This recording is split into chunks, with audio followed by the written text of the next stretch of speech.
Hoot hoot everybody, hoot hoot. I'm Vilhelm Vanderbos, the noble owl of Globie Generation 2 Equinnox. And welcome to my art stream. There's so many plumies already, wow. Wow.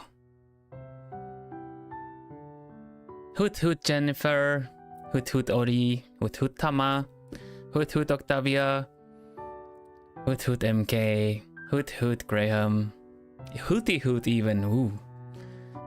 Hoot hoot Dania, hoot hoot Feina, hoot hoot ATP, hoot hoot Momo, hoot hoot Nika, hoot hoot Miri, hoot hoot Oma, hoot hoot Zero, hoot hoot Alana, hoot hoot Oma, hoot hoot Mimi, and let's see, hoot hoot Lysander, and then the hoot hoot Joe Mama, and hoot hoot Nani, and hoot hoot Joyous, hoot hoot 3Ts.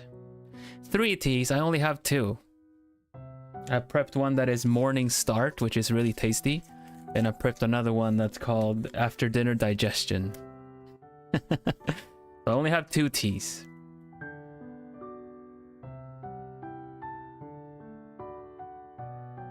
How's everybody doing? How are you? Have you all been discussing my batsus?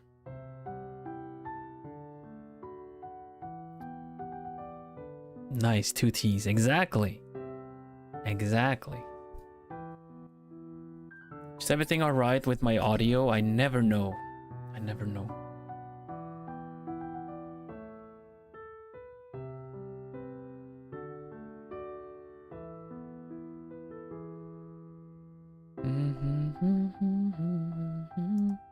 Oh yeah, I wanted to say thank you very much, Oma, for the lovely compliment.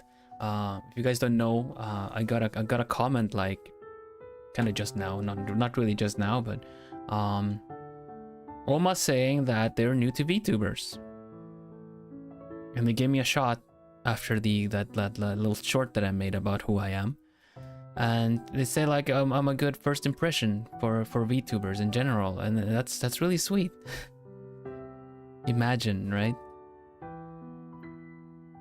It's like you are the first of your kind that I've seen, and I like it. It's like, oh my gosh, that's so sweet. Audio sounds good. Thank you very much.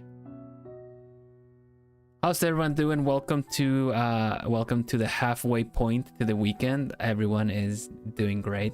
We're all here. We're all getting through the week. I had a pretty good start of the week. On this side of all the Dokomi prep and stuff. Yeah, the morning start tea is really nice. It's green tea with ginger and apple. Green apple even, so it's kind of like this kind of sour. It goes really well with the ginger. Pretty good, pretty good. Just doing Stardew again. Heck yeah. Octavia, my wandering my resident Stardew wiki. We have Mizu, Hatsune Mizu show up as the resident hydration reminder. Octavia, Stardew specialisto.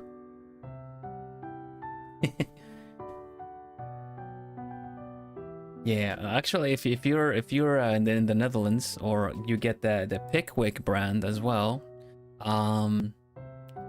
it is just one of those. It's like a combination, a whole day variation thing. You the box is kind of bright, and it has teas for every time of the day, for like 4 days or something. This one is the morning one. Like Morning Start, it's called, with ginger and green apple. It's really tasty. And for the second one, because I'm gonna have a gevoel de koek, I have a After Dinner Digestion, which is a caffeine free with peppermint, spearmint, and blackberry leaves. That sounds tasty.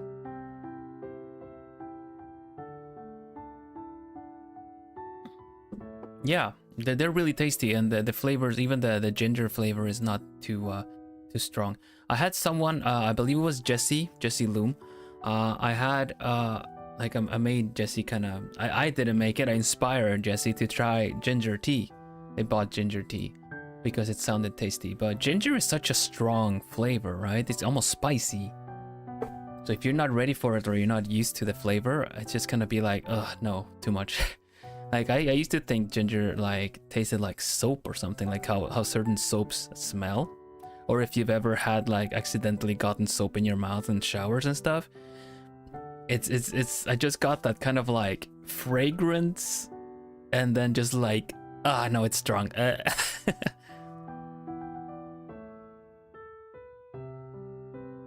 Go to the Albertine, Dana. Let me find the Pickwick. What is it called again? Pickwick Daily. Day to night variation box.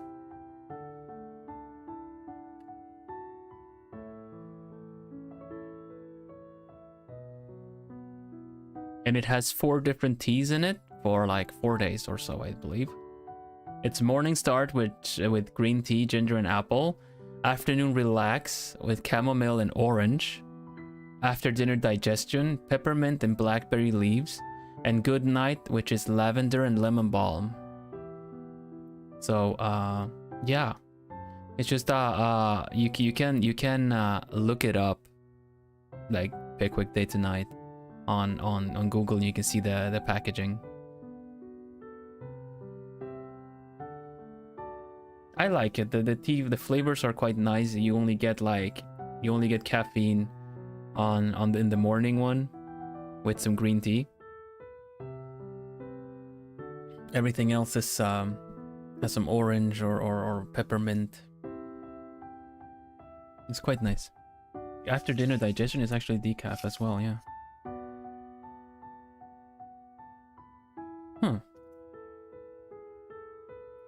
But yeah, I did mention Jesse Loom, which is quite a good segue into what we're gonna do today. I said I'm not gonna be doing a new portrait of a genmate today. I prepped something else, something fun that I would like done by next weekend. So it's my art stream, so I figured I would just do any kind of art. But I thought it would be a good opportunity to show you all a different kind of style, you know? Because as you guys know, I draw traditionally, mainly, I guess. So I made a couple of drawings with ink that we're gonna turn into digital. Sometimes I would find it easier to just take the sketch and then draw it almost like referenced digital. But for the sake of it all, we're gonna take the sketch and use a scanner. I've already scanned it. And we're gonna clean it up because it's an interesting way that you could, if you're starting off drawing, you could bring in your lined sketches or your inks like into the computer and kind of clean them up if you want. But it's gonna be educational stream for this kind of stuff. That aside, I'm gonna be asking some representative of the Discord, the fan Discord, to maybe present a little bit of the batsus that have been presented. If you want to talk about potential batsus, if you don't know what a batsu is, batsu is Japanese for punishment.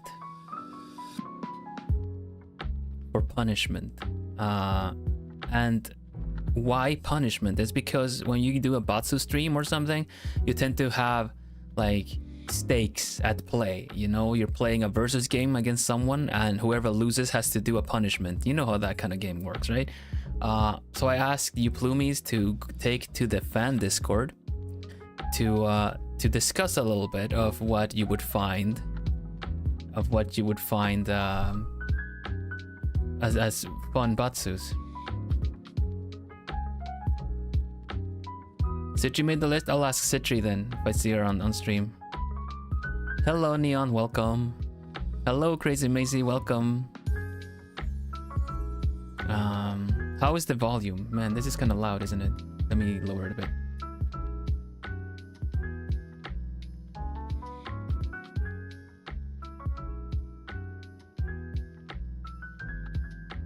Your suggestions were too chaotic for the list. Somehow I'm not surprised, Macy.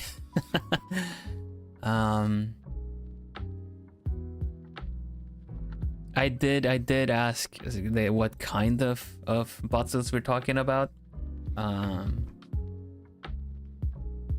And it's supposed to be for fun, you know.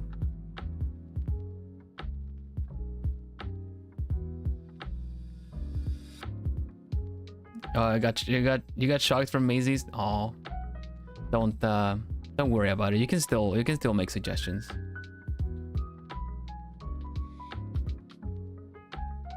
You defended one of those ideas, Maisie. Okay. Well, hello, Natsu. Yeah, please don't kill the owl. Actually, let's not say that. I'm sorry to hear that, Neon. Happy birthday. I hope the meetings go well at least. Also, Hoot lurking without audio from class. Okay.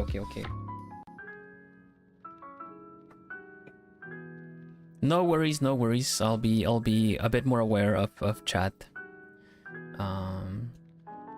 today, so it's okay.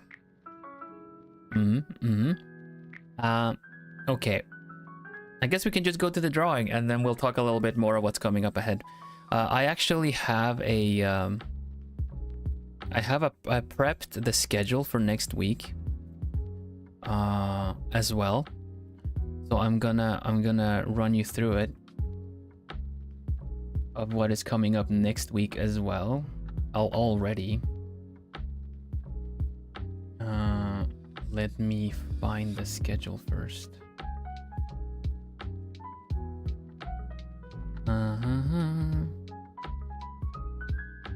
Fairly sure I had one ready.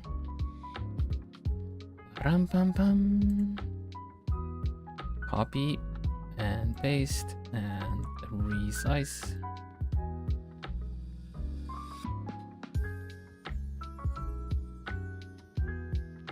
Okay.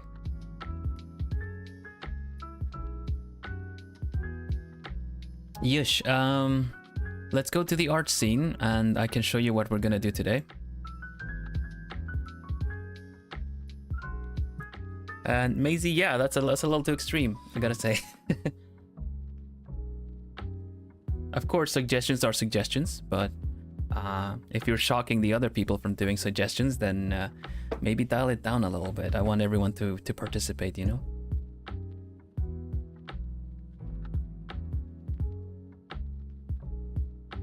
Okay, let's go. This is what's coming up next week.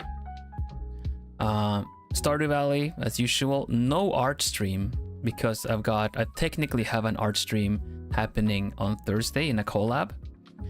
Next week, I'm gonna be doing a Puyo tips and tricks stream because we're gonna do the Batsu Puyo in the weekend. Kind of a way to show you what to look out for and what is happening on screen.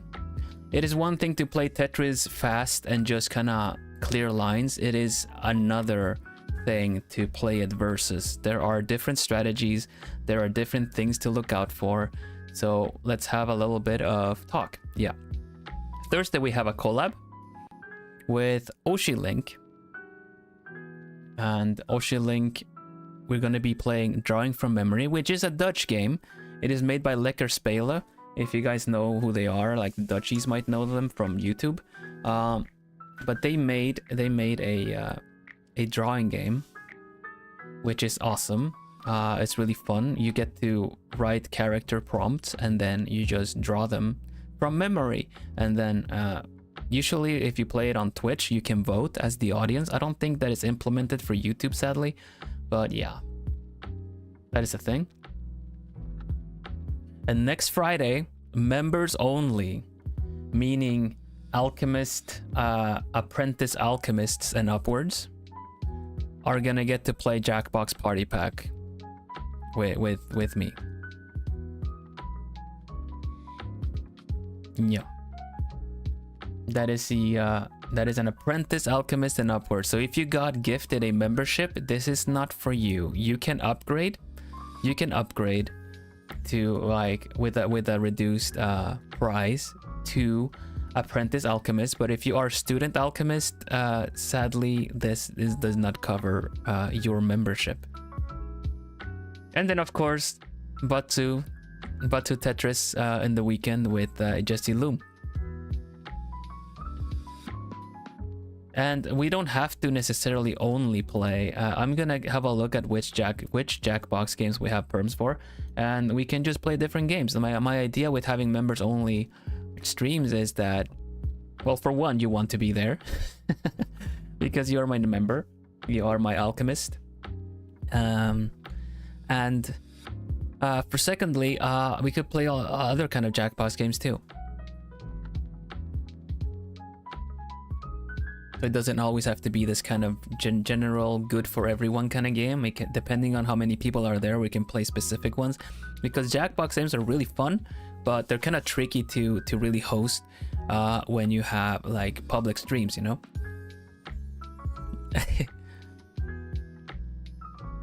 Welcome to Apprentice Alchemist, Joyous.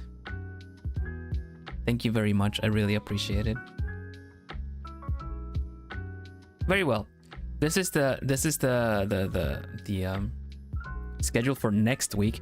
Current week, we have some stuff already happening. Tomorrow I'm gonna play The Witness. Tomorrow we're gonna solve puzzles.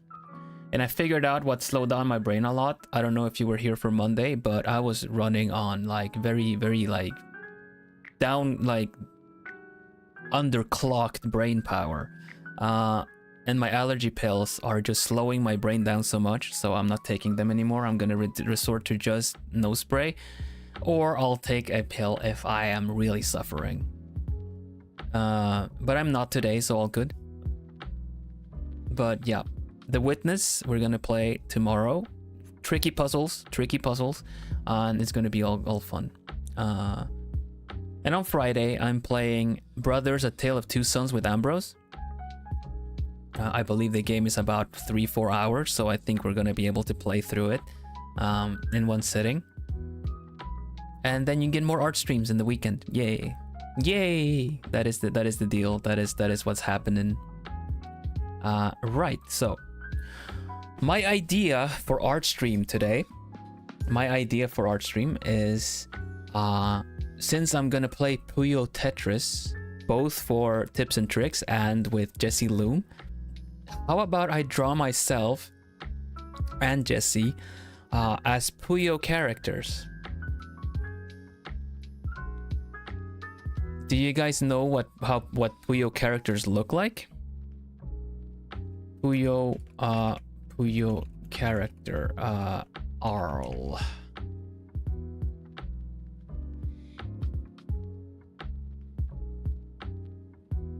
Here is Arl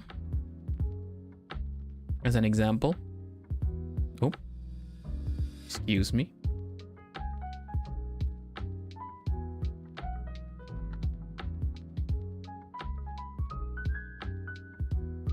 This is what Arl looks like.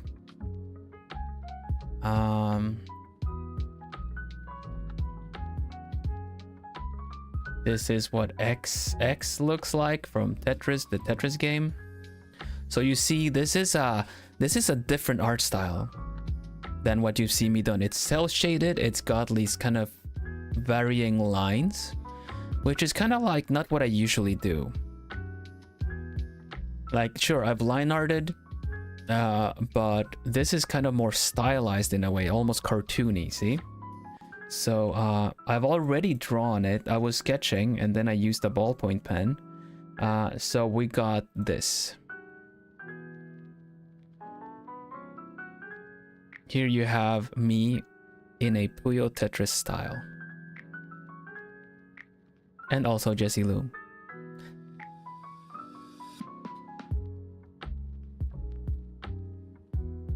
The non-speaking one, that might be O, and that might be Carbuncle. So yeah, this is ballpoint on paper. This is scanned in. See the textures? This is ballpoint on paper with a little bit of floss here and there. Which I just scanned in. So let's start with mine. Obviously mine. I should start with the guest, but no, we're gonna draw mine. Yeah, this is ballpoint pen on paper. I mean I sketched first with a 4H pencil, because the higher H number, the lighter the graphite is. So it's harder, so it makes it lighter. So I would sketch with that, and then I use ballpoint to line art it. I don't do this in digital, but I'm taught in the ways of traditional stuff first and foremost. So yeah.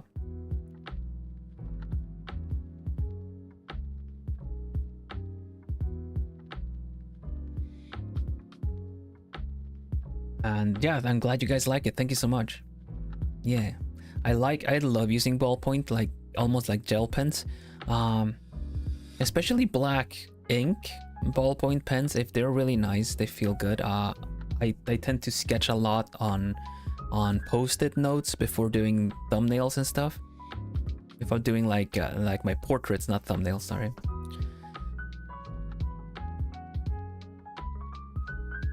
Okay, so this is a way to clean it. It's not gonna be perfect. It's not gonna be perfect, but it is a good way to get started if you have a difficult time doing line art with a tablet. It's a trick I learned a long time ago. Obviously, one way to do it is you take the layer. Let me get my usual like gray background going. You can take the layer and just turn it into multiply layer, which means it's gonna go behind everything. You might still get this kind of weird part of the scan, because this white is not titanium white, you know. It's not as bright and white as it can be. See, it has a bit of a gray tint to it. So one way to clean it first is you can just raise up contrast levels, which is gonna make the lines go a little bit dark, like lighter, but then you get a more of a white situation, and you can just use like multiply layer. But we're not gonna use that because we want to use the lines, but not everything are outside of it. So what we're gonna do instead is we're gonna make it very, very dark. I don't know how well this is gonna work because I haven't done it with this scanner before, so we'll see. So lower brightness.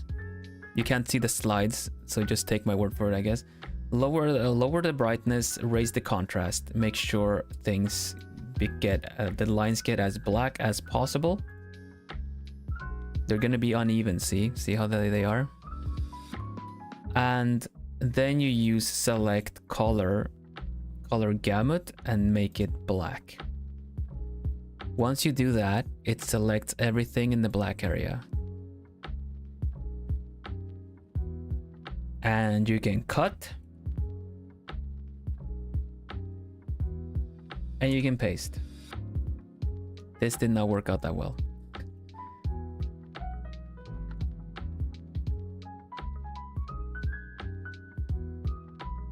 Let's actually do one better. Let's multiply it on top till it gets really dark like this, and we do it again.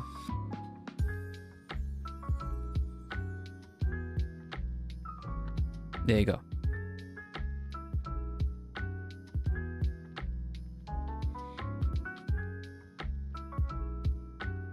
Now the lines aren't very clean. I mean, as you see, there's a little of like the texture of the pen and stuff. But this is plenty to work with, you know. This is plenty to work with. Now we have a layer that is, you know. I am using Clip Studio. This is something you can do with Photoshop. But now we have a trend, like a line art layer, which you can, why do it this way is because it actually lets you actually color the lines as well if you want to.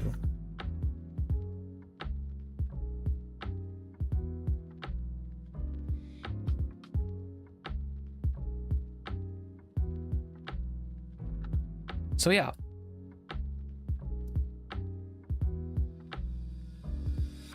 This is my way of doing it when I scan things. Luckily, the lines were dark enough to really leave it somewhat well. And I agree. Having like ballpoint lines gives it a really nice texture. If you want to go for that too, this is definitely it works. You know, it does what it needs to do. Puyo Tetris' style is very digital.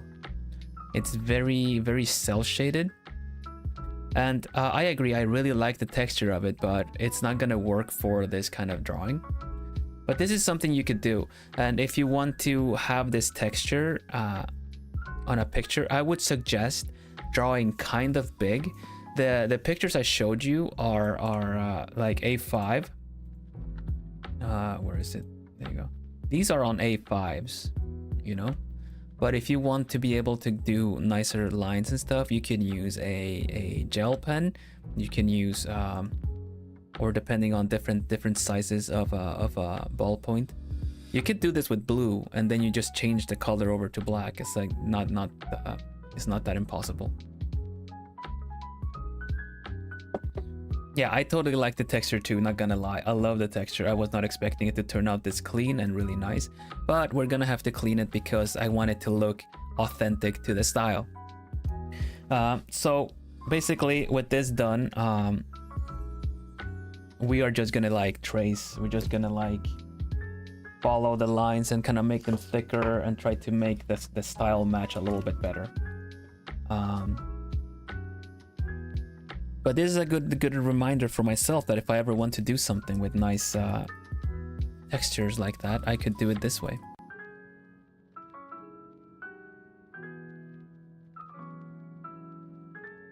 These are some of ways I've used pictures that I've done for, you know, Inktober and stuff in the past.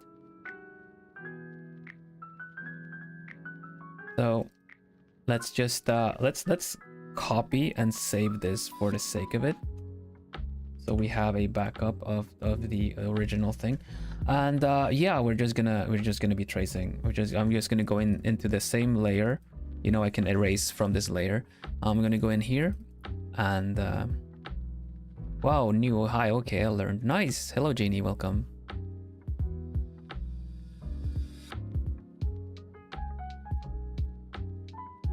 Oh, I need, for line arting, I really need my drawing glove. Tends to be a little bit too much friction otherwise on the screen. So we're gonna try to vary the thickness of the lines. My song is really loud. Let me lower the volume a bit. Ish.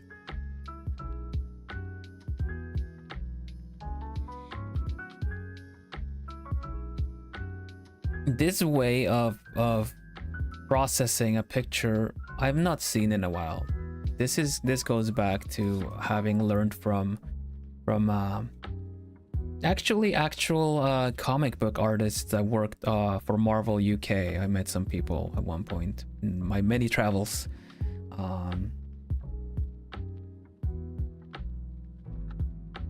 They needed a quill. I gave them a feather off my wing, and they shared some expertise with me.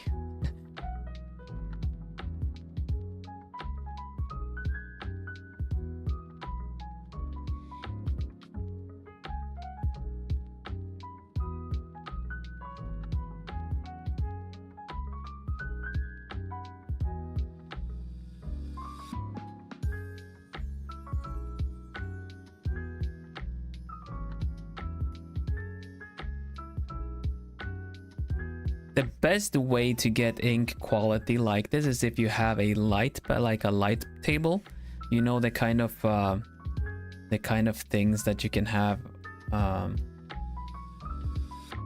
like brighten up underneath, and then you have like your sketch on a paper underneath, and you put like another sheet of paper on top, and then you trace your own sketch on top. This is basically how you work with, you know, layers analog wise. That is the best way to get the lines really nice and even, because my problem with this was that I drew with pencil before doing the lines, and you know, pencil, it leaves like little indents in the paper. So when I was doing the ballpoint thing, a couple of places I just felt like the ball wanted to roll somewhere completely different than what I wanted it to. And I do actually have like a light table somewhere. I completely have not really thought about using it for this.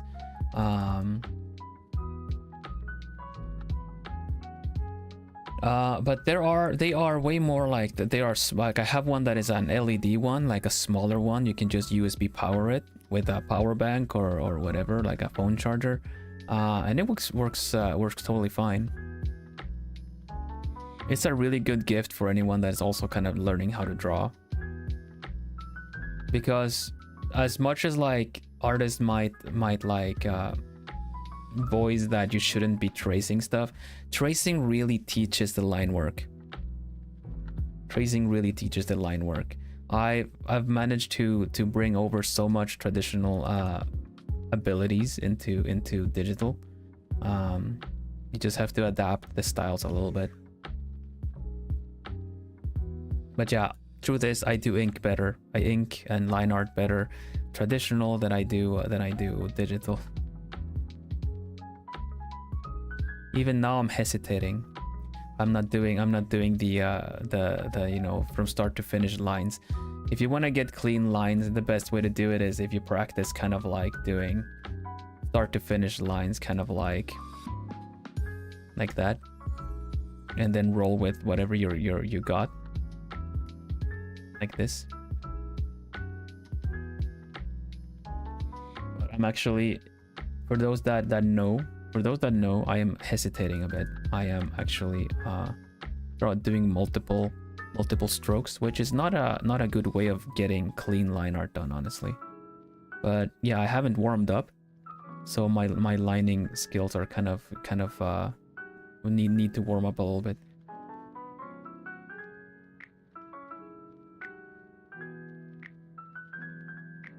You're digitally drawing right now. That's excellent. I love it when people work alongside me as well, because I love doing that too. I love going to art streams and then drawing alongside. In your perspective, what is the hardest thing to draw? Interesting. What is it called? Composition. You can find poses, you can find references for pretty much anything, but if you only have a pose and you draw it without considering the composition, it'll just be like some random person standing around waiting for their friend on the street, you know?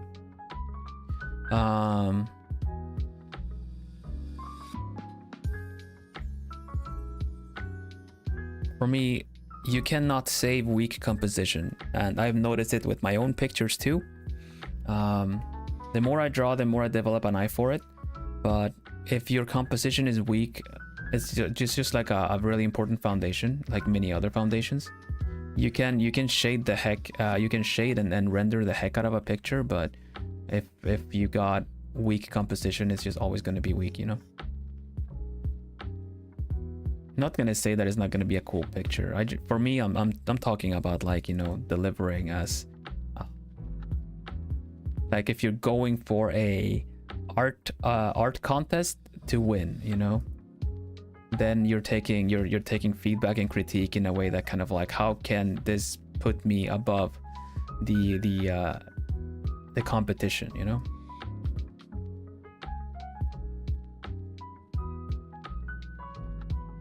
Reference would help in making better compositions if you have, but then you have to have specific compositional references. like a certain composition might not work if you just have like, I want a picture that kind of looks like this, but I want this pose. You have to adapt the two to kind of fit together. Sometimes it may be something about like changing the camera angle. If you are into drawing character illustrations on their own, I would suggest looking into card art, like collectible card games. Specifically Asian ones, you know, they've got really interesting posting and stuff like a Rage of Bahamut or something, something like that. Maybe even the character art from gacha games, because you know when you pull a character, you get their character featurette, and they're usually pretty interesting to look at. You know, if it's a magician, they'll be doing something with magic, and usually a bit angled. Like, if you get what I mean, right? The poses for, like, I don't know, a magician might be kind of like top down, and with a bit of attitude, and kind of with a curve like that, and to kind of like stick out, maybe stick out their pelvis a little bit, kind of like the pose I have with my character right now. Maybe kind of like looking to the side, and I don't know, stretch out the arm for the heck of it, like that, you know. And maybe actually using the same kind of reference that I have now. They're holding a book here, and then you give them like, to give it a good like flow and movement, you would kind of like give him like a coat with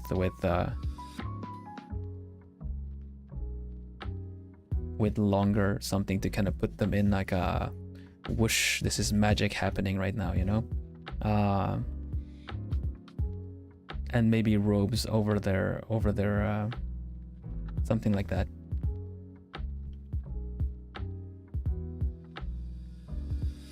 Yeah, it kind of does, Graham, you're right.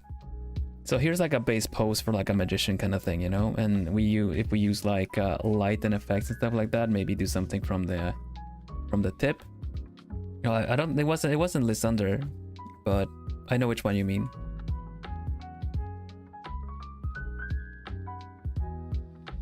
I think it was Lisa.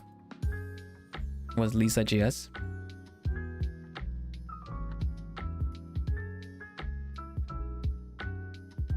So something like this, right? As an example.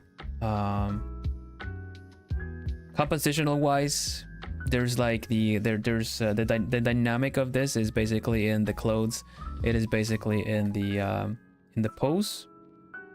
If we were to actually do the full body, I would probably want to have the stance be like a shifted feet. So you're kind of doing like a top-down view, something like that. I don't know. I'm just scribbling right now. So let's get back to it. With this one, I kind of gave him similar situation with this whole thing, you know. Nothing special.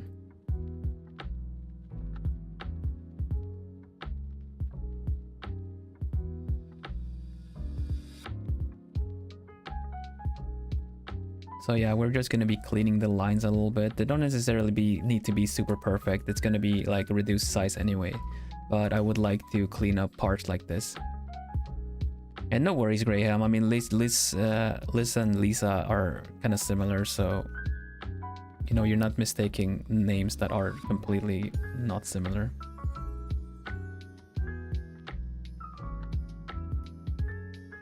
But yeah, like the owl, that one picture had very interesting composition because you saw the lightning in the back.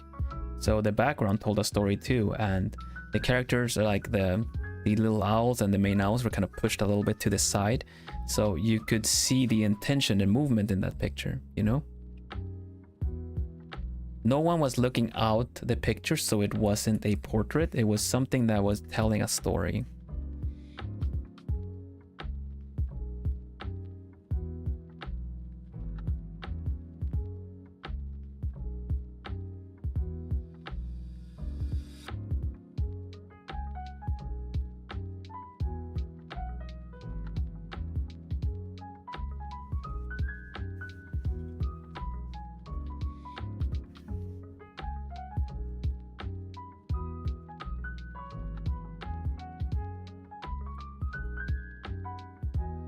You're alright, Graham, don't worry.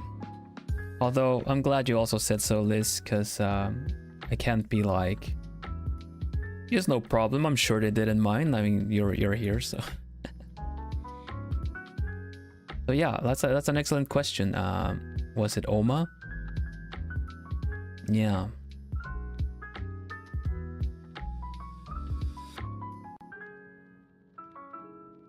I'm not gonna lie. Of course I find bodies, hands and feet and legs and everything. I found them difficult to draw at one point. But where I am now, composition carries so much.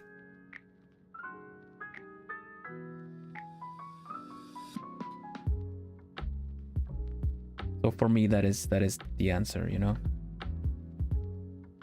When you're comfortable drawing bodies or using reference in order to kind of, you know, use a reference as stat raising equipment to raise your own stats to where you need them to be, that is you're suddenly left with things that those kinds of that kind of help does not cover for.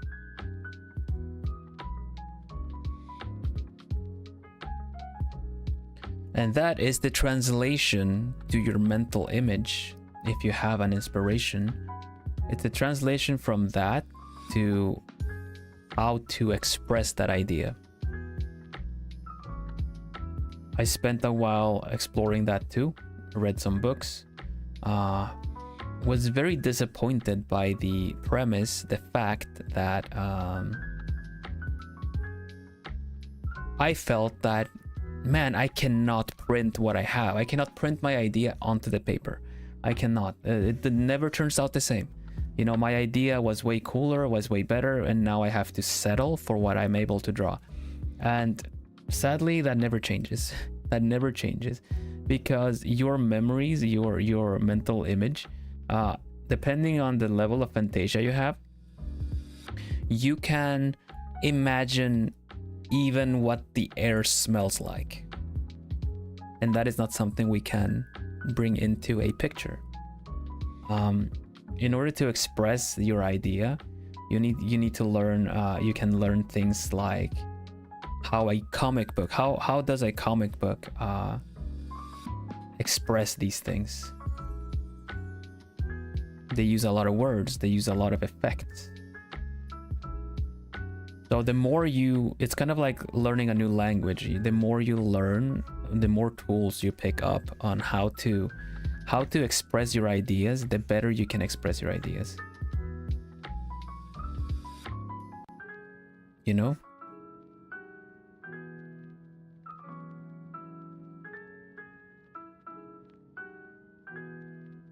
That's why stylized art is so interesting. Because you're stylizing ideas in order to make them happen. And sometimes stylized art actually has more personality than even if someone could do it. I personally find that, but that might be the case because I've practiced doing realism. I find that stylized art can tell so much more with a picture than just straight up doing something perfectly rendered. It's kind of like, okay, I'm gonna render, I'm gonna do like a, let's draw a soda can or something, you know, and then you start like do the shapes of like the whatever they might look like, you know, doing the opening thing. You kind of like, gonna be light from this side and I need to do reflections. It doesn't go completely dark on this side, it also gets reflection on this side. Doing the different kind of like, you know, this kind of deal. Okay, this is a very quick soda can, and you know, it's you want to express that it's shiny, so maybe you can do like a little, this is already stylizing, now we're stylizing. You put like a ding there. Oh man, it's really shiny. And if you want to go even more comic book, you do this, you know? Like Oh, you can even do like a freaking, oh, it's the holy grail of soda cans. It's like, oh, it's even getting god rays on it. Look at that. You are so thirsty, you really want to drink some cola. There it is on the table. You know what I mean? But the last bit, there's a stylization. If you just did it realistic, this would be it. So that's why I really like stylized art.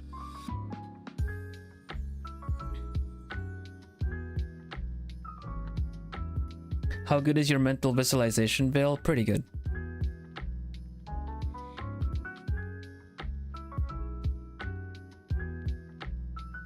I don't know if it's carried by my knowledge of texturing and drawing, but it is pretty good. I just drew a cola, like a soda can out of nothing. I feel like that should carry what I'm claiming.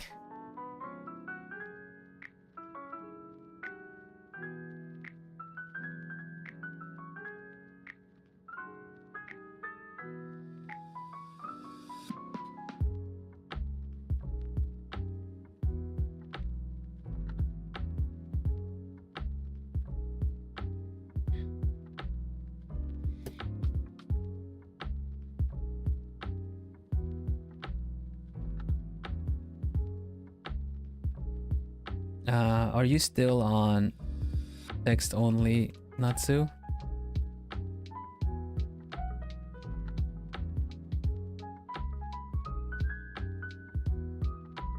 Mental imagery might help, but it's also not necessarily a must-have and might also mess things up for you. I've known artists with aphantasia. You know, aphantasia, where you cannot imagine stuff. And they are really good at getting stuff done, because you don't get distracted by your thoughts and your imagery.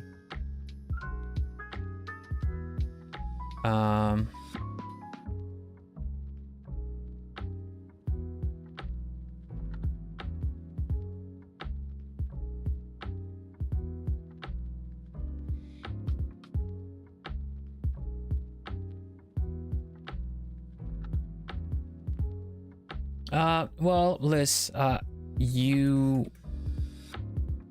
that's when you work with references. Because honestly, it is very, very difficult. It is very, very difficult. And also, Natsu, when you watch, this is for you for later, Natsu, when you're watching the VOD, if you're watching the VOD, the part I meant was that you build your tools. Like the more you do something, the more you kind of like study, you gather tools in order to express your ideas. And if you're good at doing 3D crafting, it's because you've been doing crafting a lot, so your brain has the tools to translate your ideas into crafting. My brain has the ability to translate my ideas into 2D art, maybe stylized 2D art. Also simplified, because I also practice simplified stuff. So, you know, if I need to express something with just on a whiteboard or something, or with as few lines as possible, I can do that too.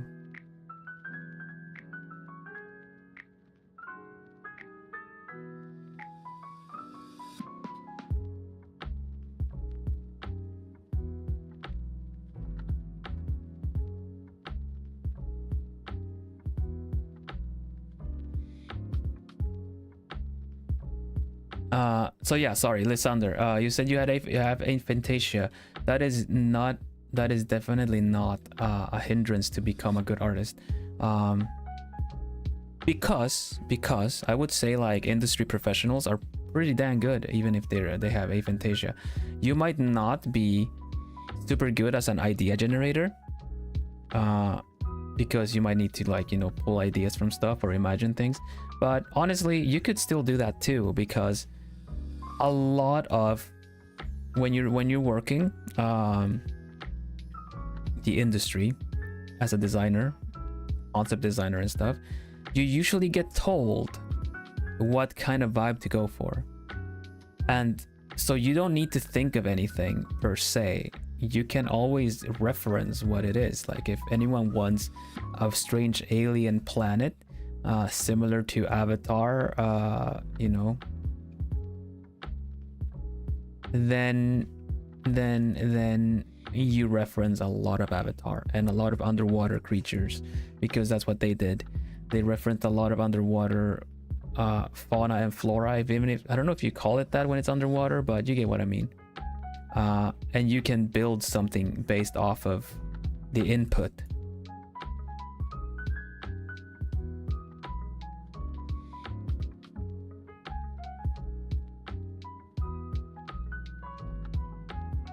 And yeah, that is a problem, Oma, for sure.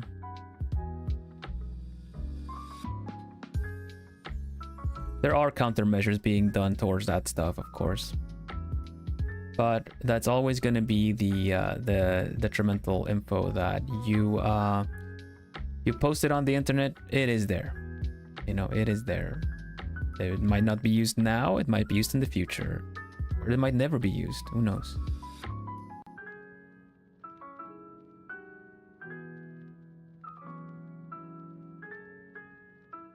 Hello Bianca, welcome.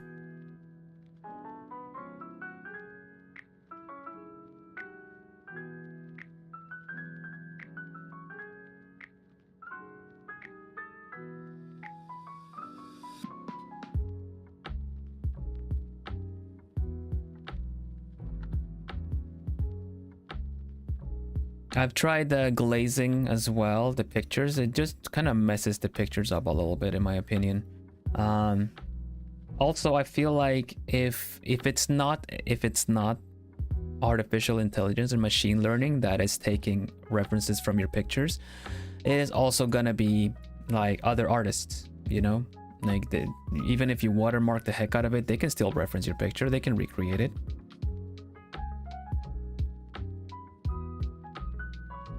Heck, with what I know, I could probably remove the watermarks, because I just kind of know how to paint and cover for things in the background. So you're never really safe. The only way to do is like if you're able to claim that you were first, you know. But even then, I had stuff stolen, and then I can claim copyright as much as I want. But if they're in Asia somewhere, then how the heck am I gonna sue them, you know?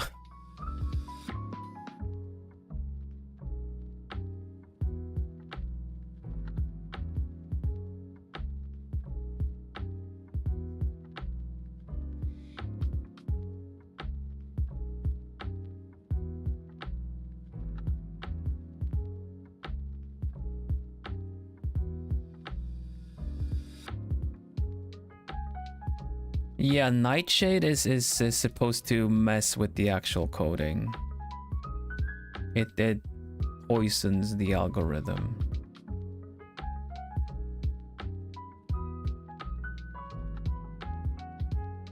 There are the community for that stuff is very dedicated though, so there's always going to be some kind of countermeasure. But at least I feel like these are really good platforms to use, because it is technically like using a lock on your bike or something.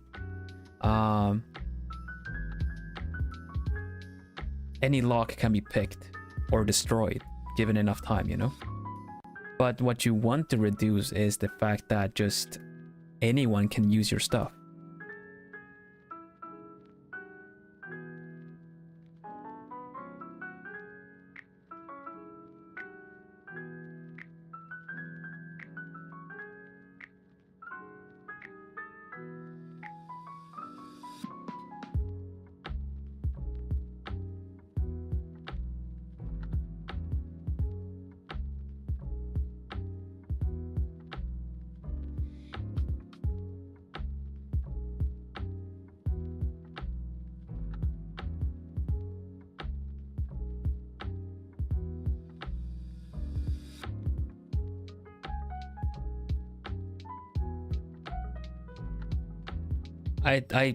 As it says in my rules, right? I don't appreciate AI generated art being made. I like the technology behind it, how advanced it is, but I don't like how it's being implemented.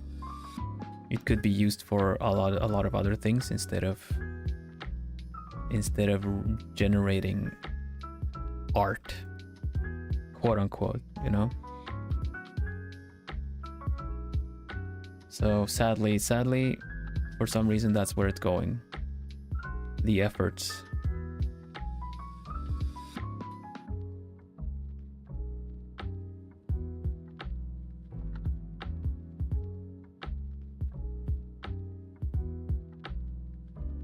Yeah, I would still say that it's kind of interesting, but I don't really like how it's being implemented, honestly. Anyway, I'd rather not make this a topic, because people feel different about that, and I am not about to have a friggin' discussion forum happen on my stream.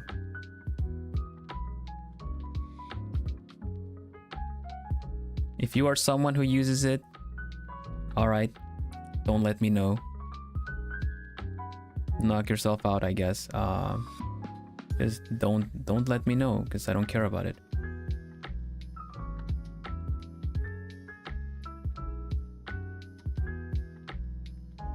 Right now I'm just using a normal like binary brush, which is just like,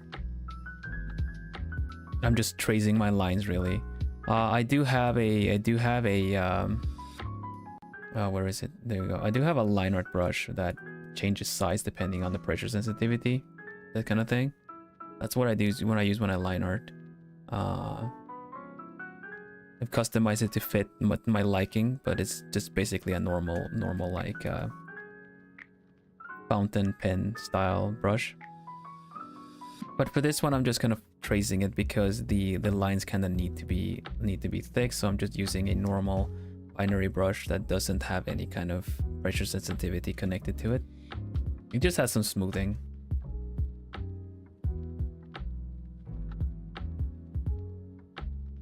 I think we're doing some good progress already, really.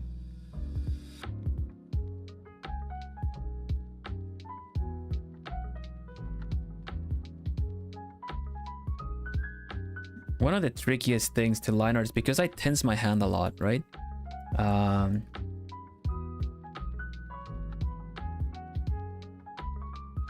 That is drawing like round things while line arting. I have a really hard time with that. I had it when drawing the plumie. Yeah.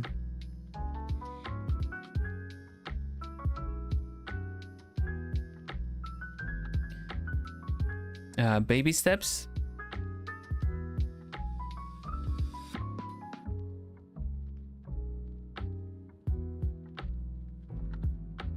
Yeah. No, I tend to want to have precision, and then I tense my hand. But honestly, the smoother it is, the better. I actually should have warmed up. I did not even think about that because, you know, normally I don't do line art. But if I do line art, I like to warm up.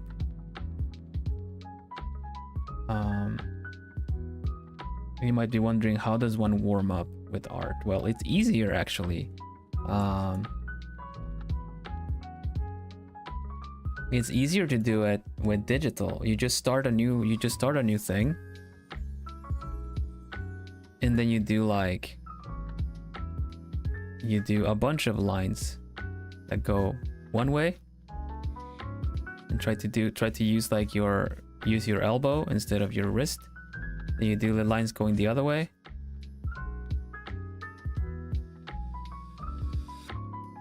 Then you do a bunch of circles. Try to make them as good as possible. Fill out the rest of the page with just circles. Try to keep your hand lifted, because your elbow should not be touching things. And yeah, sorry, Bianca, I am using Clip Studio. You do a lot of these. Just do circles wherever you want. We're not going to use this for anything anyway. Just keep doing the circles, and then you do arcs. You do like a full like one way, and then you do it the other way.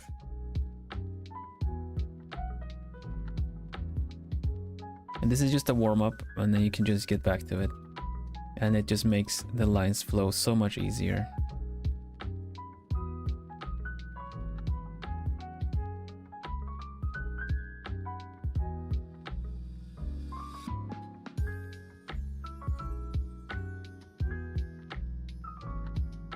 The good thing about digital art is that you can angle things to like I'm better at doing this as a right-handed person. I'm better at doing the inner half circles than I'm doing the outer. So that's still tricky when you're gonna do an eye, because you kind of want to do the eye in one fell swoop, you know.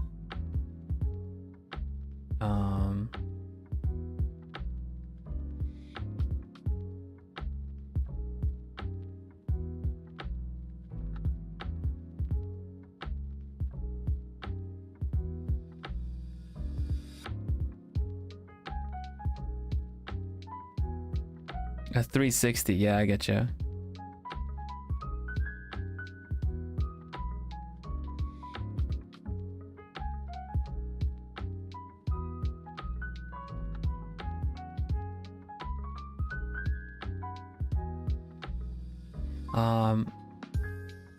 I used to tense so much when trying to do line art. That's why I don't do line art.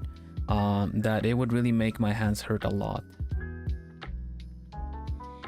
So obviously with shaky hands, you'll not be able to I can't really do good line art.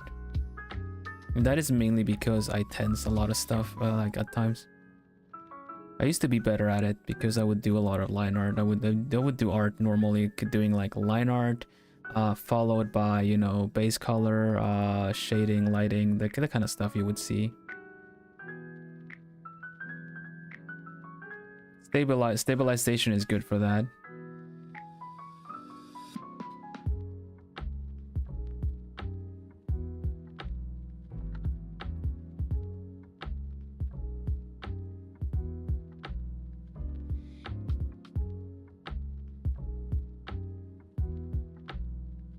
Yeah, you can adapt around it, you know. My style is not like really super suited. I could still do this with grayscale and then do the coloring after, which I actually might.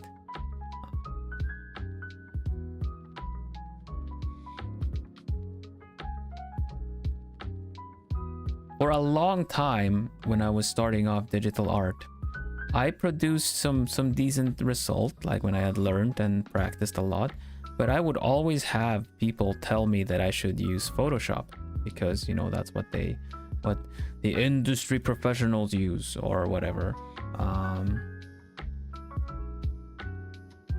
You should be using a program that the people that are good use. I can tell you as much that when I use like the Android tablet, I may as well just use like Artflow is what's called. It's really just about your brush settings. I used to use Paint Tool Sai a lot. You guys might know the program. It's really good. At this point, they're at Paint Tool Sai 2. It is really wildly pirated. So I remember buying a license because people were just talking about like, hey, just use Sai, it's free. No, it's not. Just one person made that program, and you're just like distributing his freaking life's work like it's some kind of like shareable thing. But yeah, Sai has some of the best stabilization. I don't feel like Clip Studio gets even anywhere close. It took me a lot of getting used to the new brushes when I switched over to Clip Studio, but I had to. Why did I have to? Is because I wanted to make high quality prints, really big ones, and Sai just was eyeing on me when I used too many resources. Krita is great, yeah. Krita is great. The Fire Alpaca is also pretty good.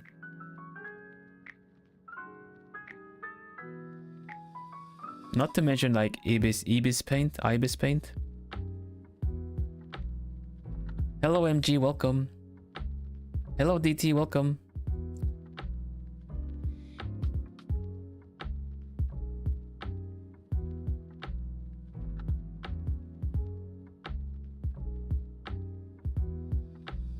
I hope Zan is having a nice stream.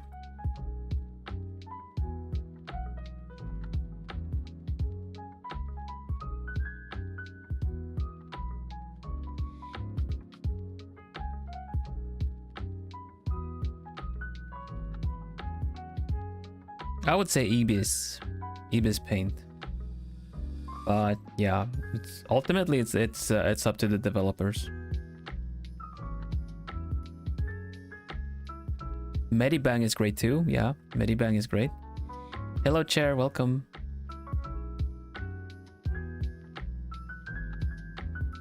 But once again, like it's about the brush settings and what you can do with the brush. The only reason you should have to change is because either you're working with it and they are asking you to use specific other thing, or like your art program is really causing you a lot of grief, like you are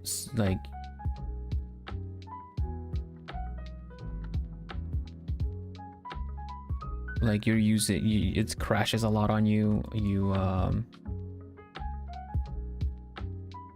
You somehow have to make up a lot of alternate ways to make it work because your computer resources are not enough, you know.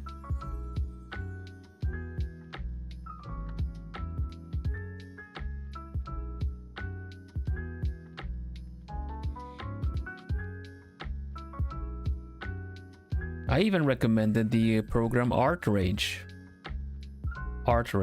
Like, it sounds very like, oh my god, you're gonna rage about art. But it's really good for watercoloring. I think it was Pippa Senpai that was asking me about like that she likes to do watercolor, but just doing it digital doesn't feel the same. And I agree, like it wouldn't. So, yeah.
Sorry, let's see. Sorry, I was texting I was texting Reina Senpai because I got a nice she sent me something and you guys are gonna like it. Sketchbook Pro, excellent choice. Yes.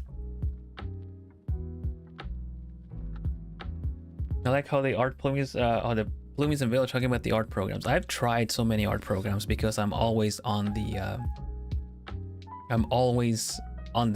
lookout for improvement or something to learn from, you know. Sakura, welcome. Hoot to you. So this is, wow, that's so ominous, isn't it? You just come in kind of like, so this is Vilhelm. Full art style, thank you. I usually draw portraits. Let me show you. Let me actually show you how Kiri's turned out. Kirovortu. Because you guys were asking about Kiri's portrait, and it is done for all its intents and purposes. I just haven't posted it. I wanted to have it done and posted after her Formula 1. No, not Formula 1. Her endurance stream. But here's like my genmate Kiri Kilovolt. I'm so happy because she actually got like first place, but I couldn't post it in time. My computer died, as you guys know, and I saved it.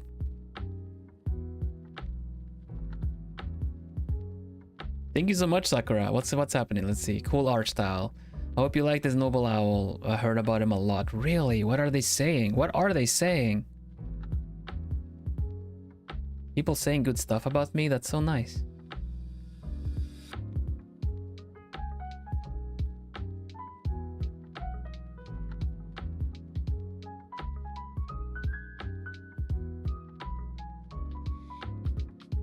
Good luck on his hair. So it seems I need to draw him on my sketchbook. I'm so sorry. I drew myself. As you guys know, I'm doing the Puyo Tetris style right now of myself. I'm so sorry about the hair. I will not cut it nor comb it. But I'm so sorry.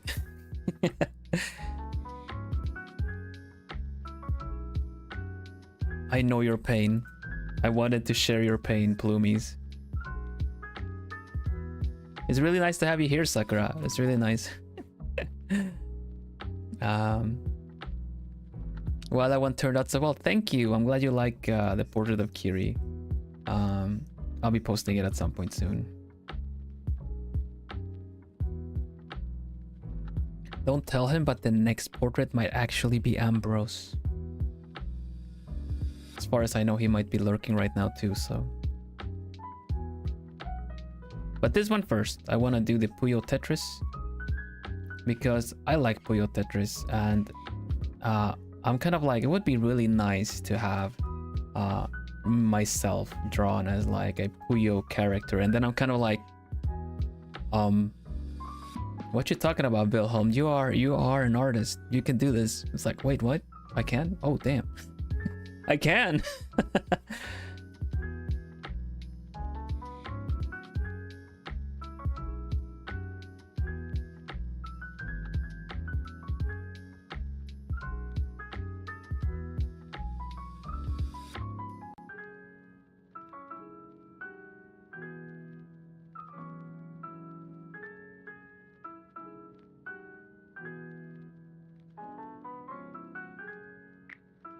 You guys ever have that kind of a silly brain moment? I'm gonna blame that on the allergy pills again, like allergy meds. Where you're kind of like, man, it would be really like nice to eat something tasty right now, and then you're kind of like, I can actually cook. I could make this. And you're kind of like, why am I not cooking it then?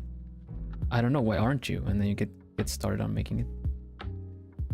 Argument, there wasn't really an argument per se, but just the whole like how you pronounce the word ibis or ibis paint. I believe you say hibiscus, so that's kind of where I based it off. Which one is it? Ibis?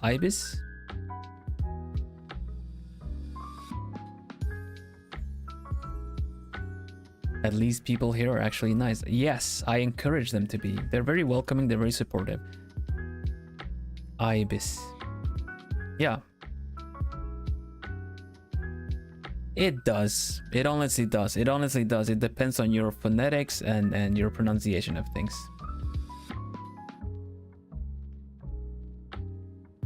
So whatever, I get you. I understand you. That is the main thing. I know multiple languages, as you guys know, and I will always get on someone's case when they're trying to correct you, even though you obviously know what they're talking about.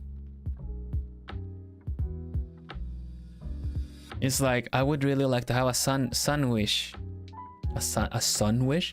You start making like fun that sounds like a sun wish. You mean a sandwich? It's like, you friggin' know what they're talking about. Excuse you.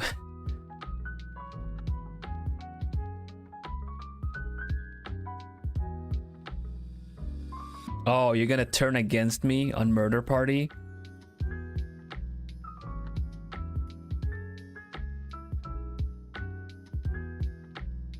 Oh, you're supposed to be an online class.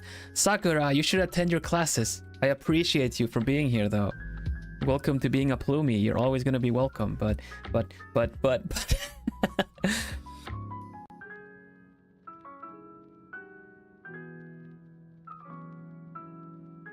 I could never even be I could never even pretend to be so full of myself that I would be like, yeah, ditch your classes, hang out with me.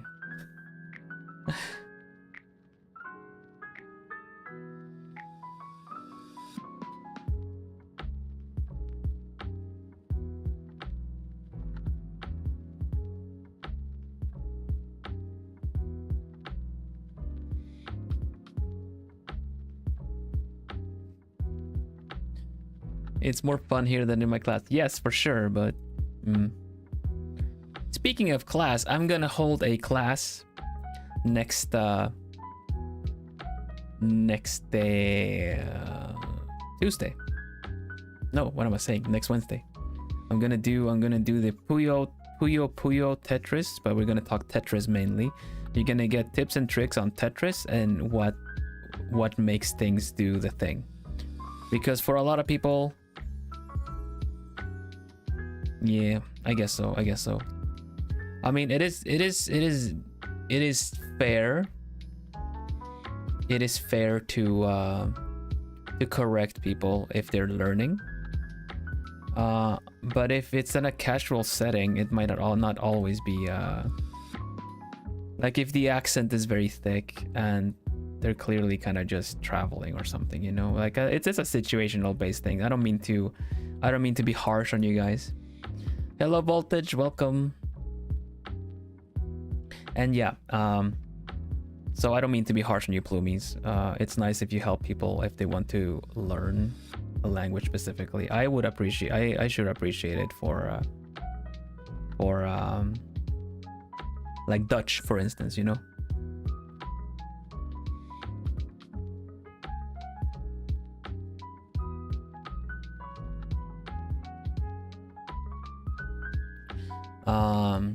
And yeah, we're gonna be talking Tetris Versus specifically because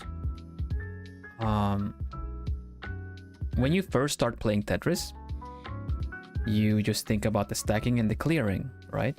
Stacking bits, clear the lines. But the more you play, there's a lot more at play. When you play Versus, you are aiming to send over and occupy the opponent's screen by doing certain things. Clearing one line is probably the most wasteful you can do, unless you're setting something better up.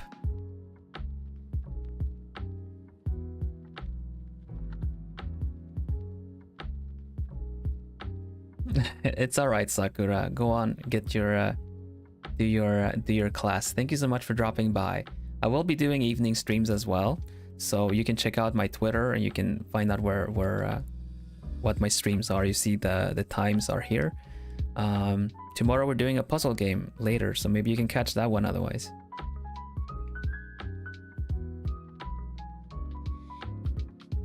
It was nice meeting you. I hope your classes go well.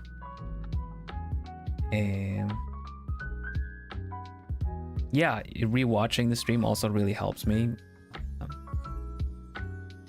All right, screenshot it. Nice, cool. That's a really smart way to go about it, actually. I think I forgot to put... Oh no, I forgot to put my schedule on YouTube. Oh no.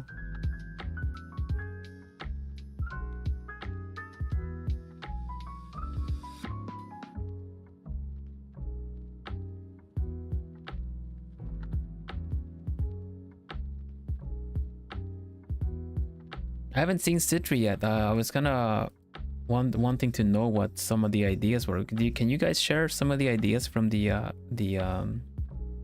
Batsu?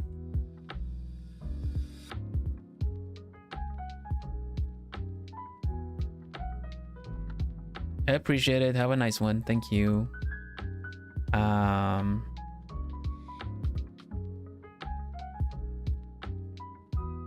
Yeah, don't worry, Graham. Thank you. What was I saying? Yeah. So we're gonna have a little bit. It's gonna be teaching time. I'm not only gonna be playing the game. I'm gonna actually be using my art program to do some examples, and teach you a little bit of a basic, a little bit of Tetris versus basics, because You might think that playing fast is the way to go, and sure, I mean, obviously it is, but if you don't play smart while playing fast, it's gonna be a lot for nothing. Tongue twister is a fun one.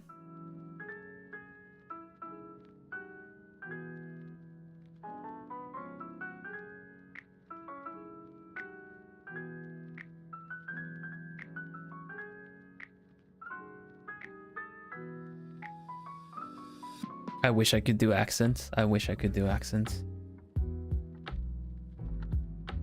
Accents happen out of accidents whenever I'm doing voices.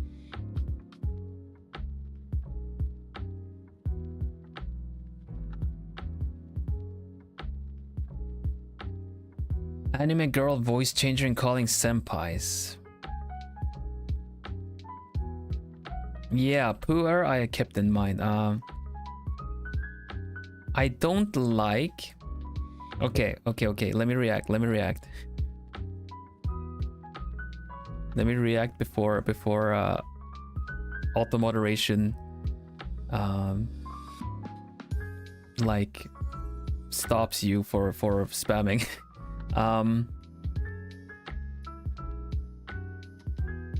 Finish every sentence with a hoot.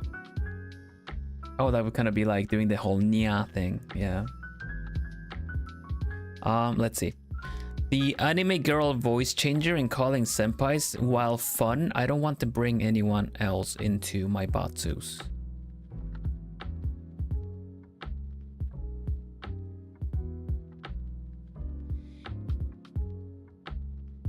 Because I would get kind of annoyed if I was called out of the blue by someone.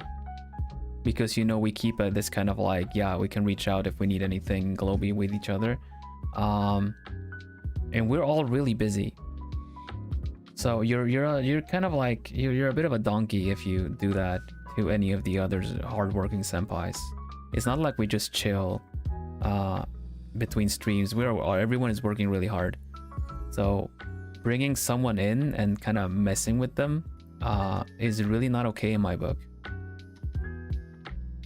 Remember, right? Remember, I always say that you spending time with me, like time is the most valuable currency that you have. And I will always appreciate every one of you for spending time with me, no matter how long or short. But also in extent, wasting time is probably one of the biggest insults you can do. And if someone called me and trying to just kind of like, I don't know, trying to get a word out of me or something,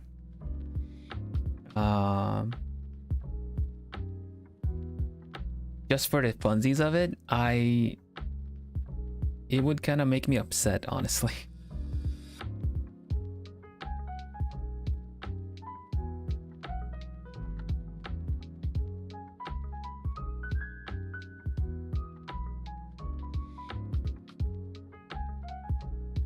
Yeah, your time is not valuable. I don't respect your sleeping schedule. I don't respect your time. I'm just gonna get a lulz out of this because I'm doing a silly batsu thing that has nothing to do with you. And yeah, you're now part of it without getting a heads up. That is not okay. That is very disrespectful.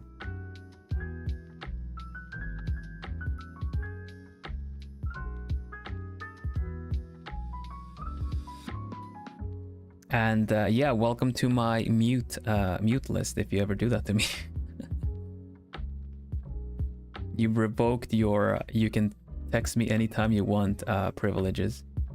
Now you're left on red until I feel like it.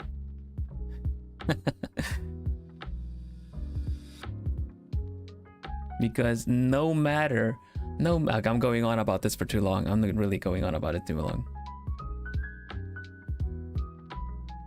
No matter how much you donate to my Streamlabs or anything, I could never buy back that time you just wasted. I'm kidding. I'm kidding. I'm kidding. Nail painting as Batsu. Like paint my nails. No.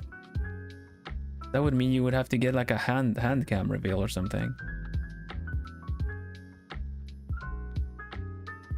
This is kind of silly because if I recall correctly, and we could watch the VOD, I specifically asked for lines to say. And so far, I've only seen Uwu and Ara Ara.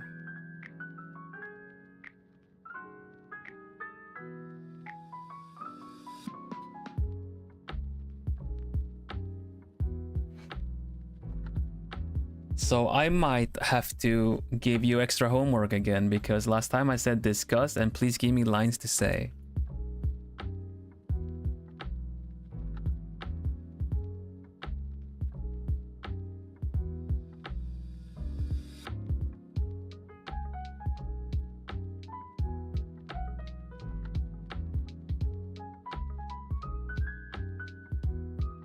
That's a fun one, Graham.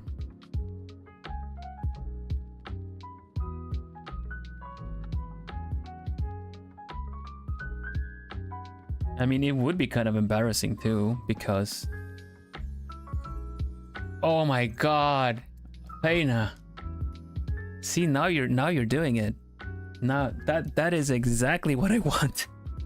That is exactly the Batsus that I want. They are on brand. But I would cringe at saying that. I would cringe more at saying that than doing the uwu thing.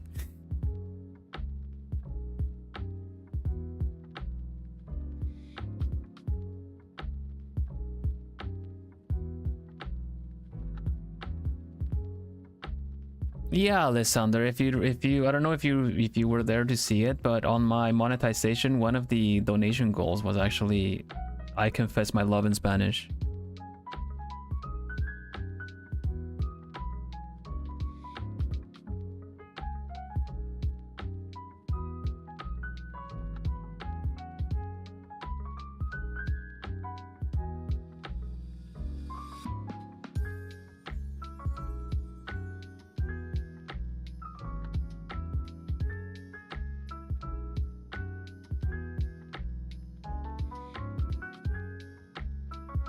This is kind of surprising, honestly. I'm giving you, like, I get the saying I love you in Spanish. I will definitely include that one. But this is you getting a chance of having me say stuff that you would like to hear. Like the Howl's moving castle, that's my girl line.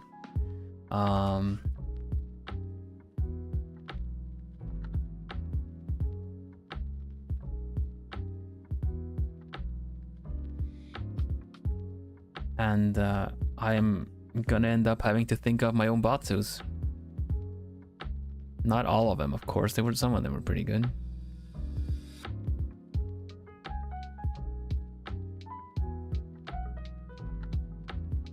Uwer is good stuff.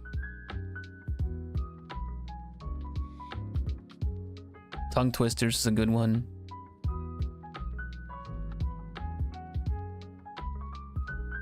Spoonful of anise, no thank you.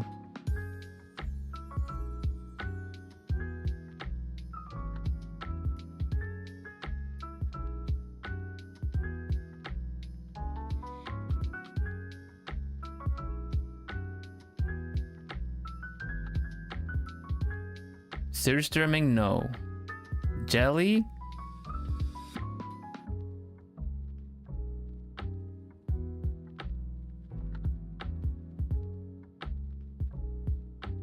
The name of the music is just it's just a you can find more of the similar music, Sakura.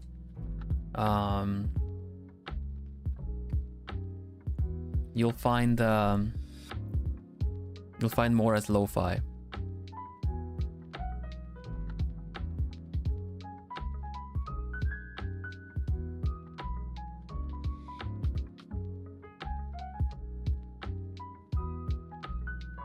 Yeah. I was sorry, Bianca. I said so before. Sorry, Bianca. The batsu is Japanese for punishment, and you're right. It's supposed to be a punishment, but with Jesse, between Jesse and I, we're just kind of doing it for fun.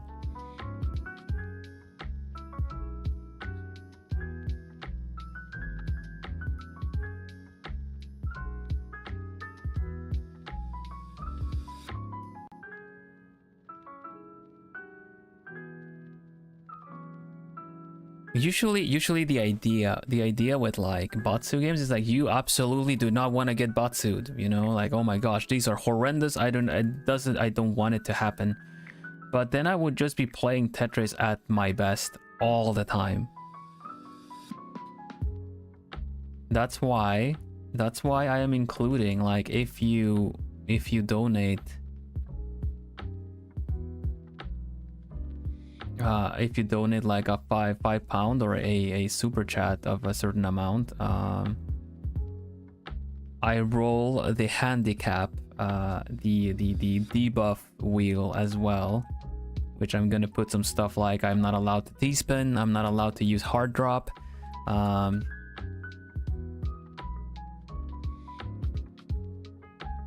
So Jesse's chat can donate or something to just make me lose as well. And you guys can donate and make me lose too, by limiting my options.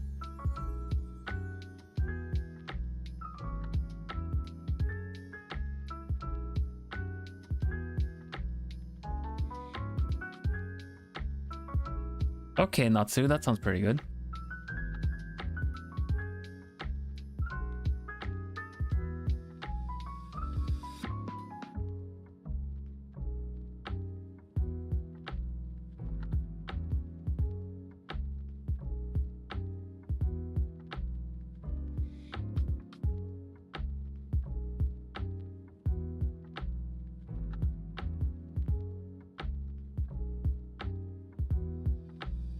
I really should ask Jessie what level of batsus she is having, so I can match that.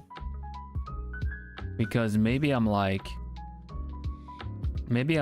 you know, this is supposed to be for fun, and then she's gonna say the most freaking awkward and she's gonna be saying really awkward stuff. This is the part I hate about line arting, is when you do one line that doesn't go as it should be.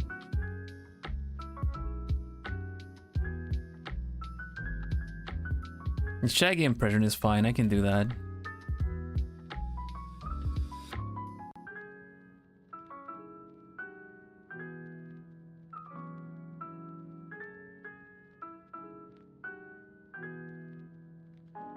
Thanks for the suggestions, Plumies. I'll have a look-see around. We can still gather some more if you want. Singing a song as batsu, yeah. Now, I cannot just do any song on stream, but I could promise maybe like a recording on like Twitter or something, you know.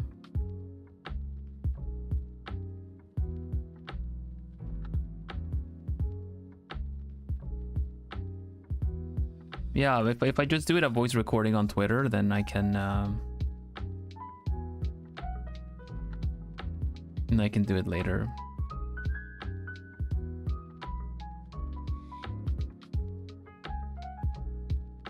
Children's rhyme.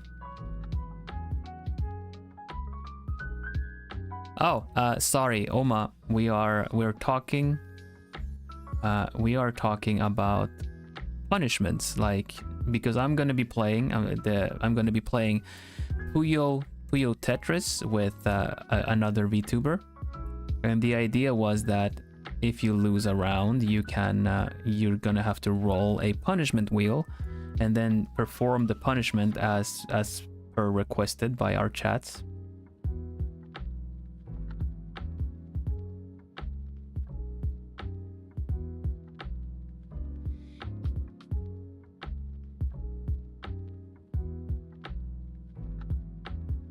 A Swedish nursery rhyme.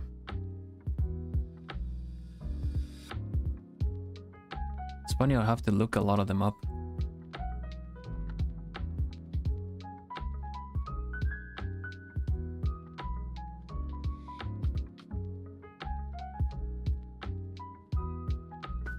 Yeah.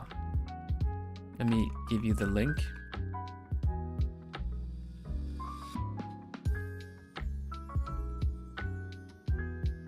There you go. It is a fan Discord. We, as the Globie Talents, we're not part of it. Welcome, Fluffy. Welcome.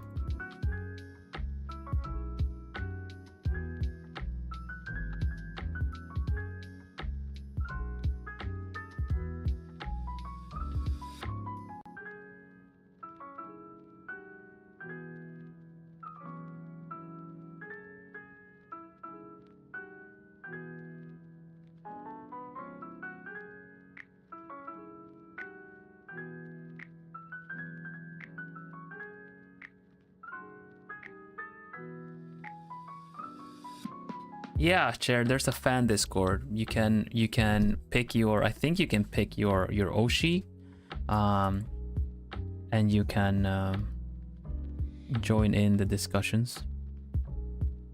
I am looking to do a meet and greet arranged via the Discord. Sometime either like later this month or next month. Like I'm not ready to promise anything, but I would like to give people the opportunity to talk with me one-on-one, supervised of course, for a moment.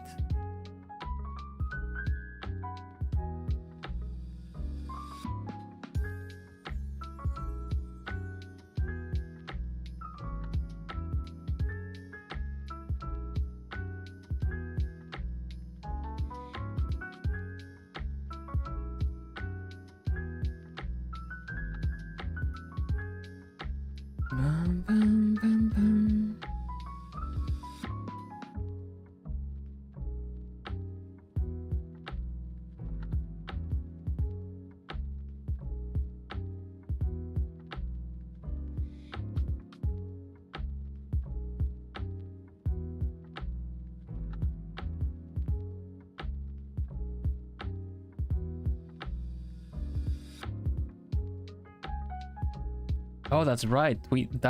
Is that why you guys see my tweets? So, or maybe you already have notifications.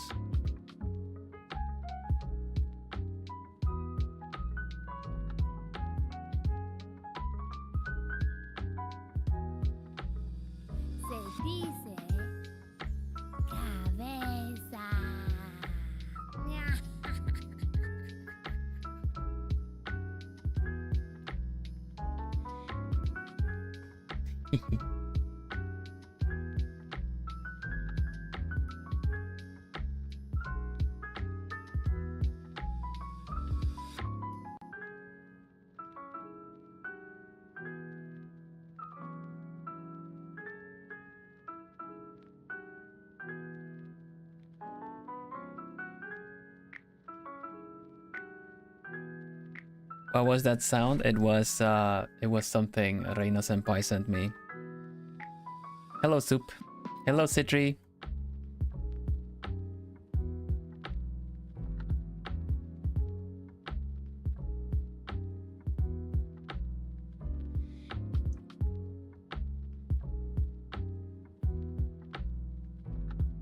If you guys are just joining, I am drawing myself in a Puyo Puyo Tetris style.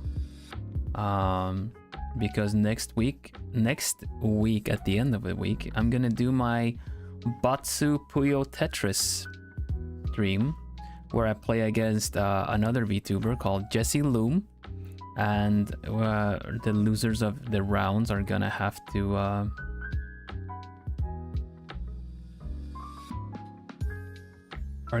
do some Batsus. So I drew this pencil into ballpoint lines, and I'm cleaning the lines.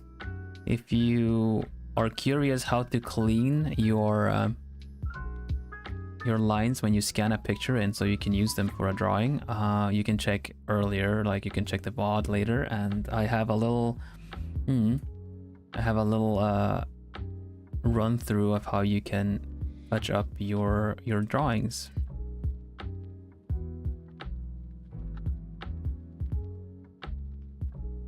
Enjoy dinner, Graham. Thank you. Hello, bear. It's a bear.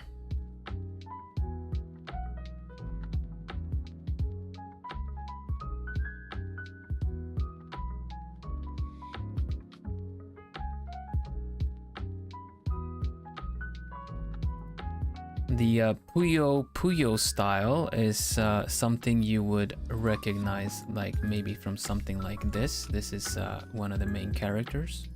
This is a style I'm trying to emulate.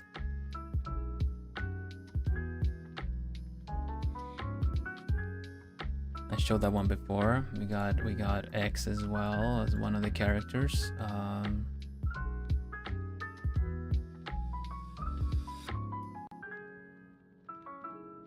So we are working on making myself look something similar to this.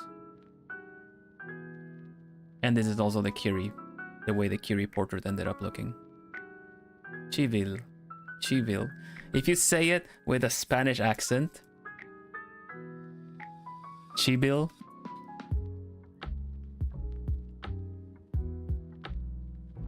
So I'm cleaning my lines.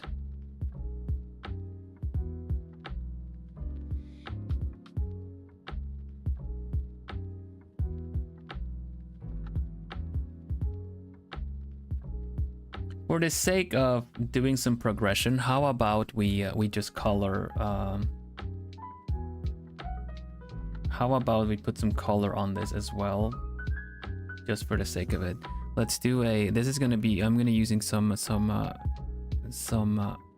digital magic, and just mark everything into a silhouette, so that is done.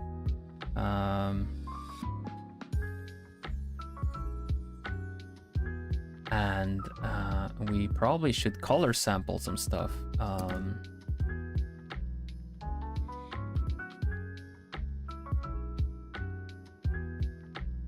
kind of wondering, is there a tanned character? Should probably look at Lemurs as well.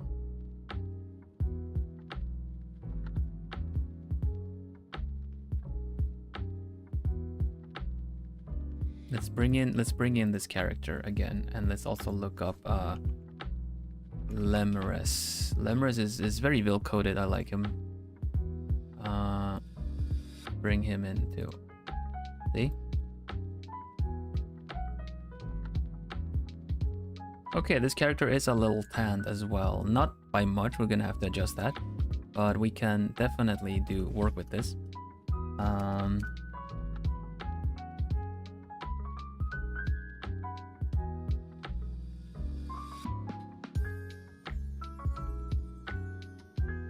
My footprints.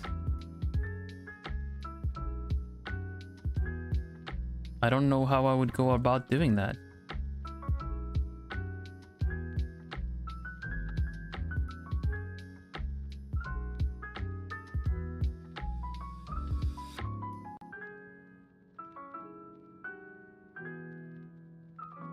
I'm gonna have to make myself a little more tan, because this is a tricky thing.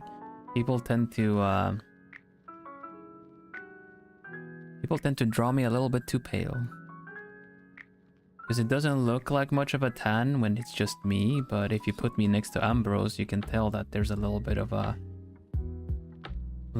bronze, darker skin color going, you know? Like Kohaku is a little bit more on the ashen brown kind of thing. He's a little bit tanned. Mine is more on the warmer tan thing.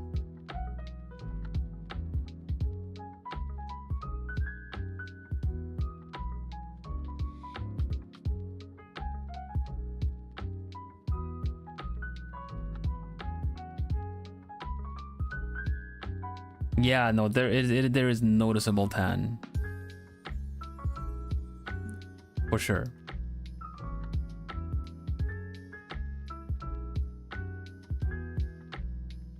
Like, I think Vance has the most, like, color to him.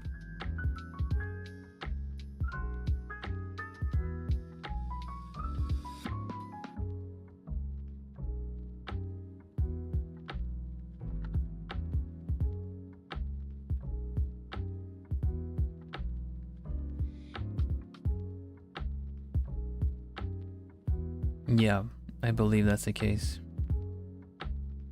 So I'm just gonna fill in the color for now and adjust it accordingly after.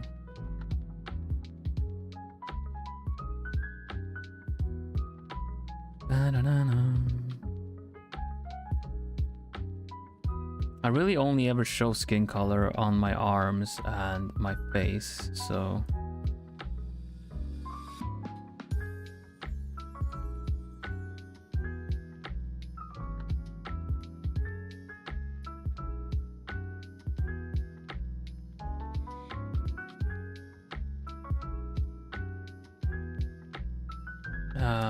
so for the sake of it all, let's do this color sample of the shading as well,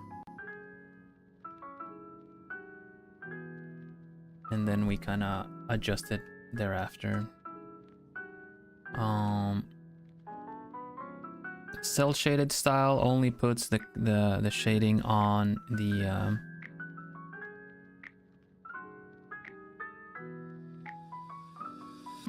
on kind of like the outsides of it all, like under the hair.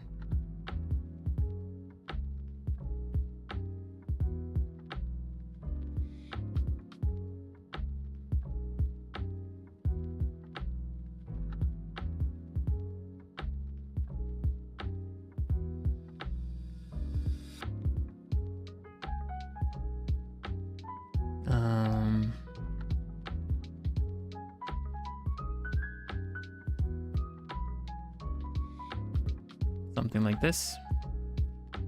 I don't think the nose gets anything. I don't think the mouth gets anything. Probably want to do this just for the heck of it. And now we can let me just merge them, and we can just adjust it with a little bit more, moving it a little bit more that way, make it a little darker, make it a little bit more vibrant. Not by much, not too much. There you go.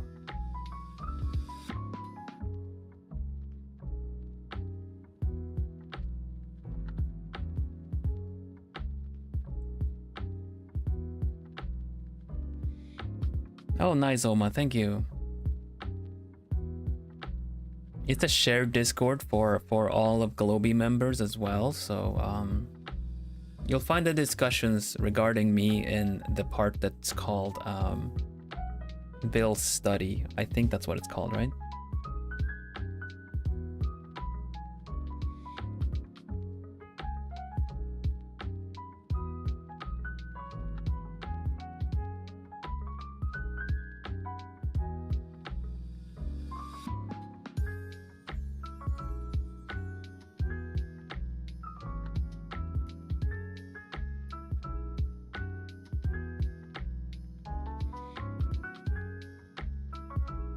And yeah, I guess we can keep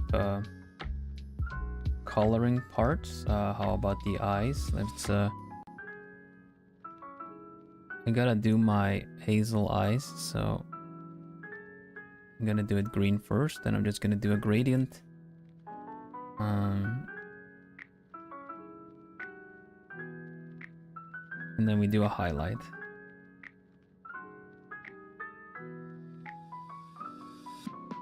So let's find some of this.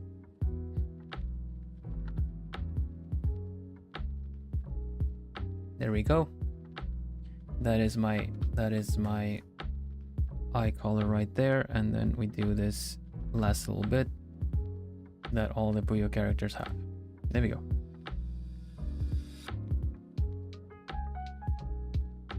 As for the feathers, they're almost like beige skin colored as well, so we're just gonna use the same base for this.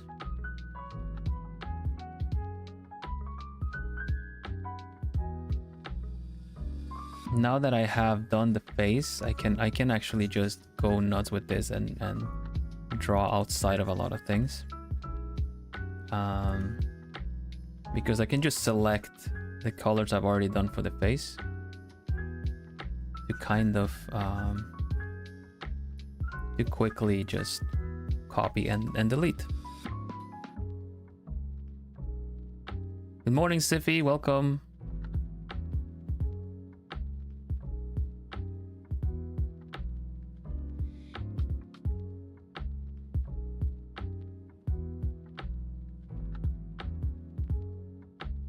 A bit blonde right now, isn't it? It's a bit blonde. We're gonna adjust it. I need to look up my own reference actually. It's like I don't have any mirrors around where I live, which is why I don't really do my hair much. There's a reason for that. So I am just gonna look up a reference of myself. There you go. I can actually look at my stream right now. It says plenty. Okay, first of all, we need to select the face and remove the face color from that. And yeah, we can the one mirror being used for streaming. Yeah, right, and it doesn't even show myself. Every other mirror is covered. That one was too. That one was too, but somehow.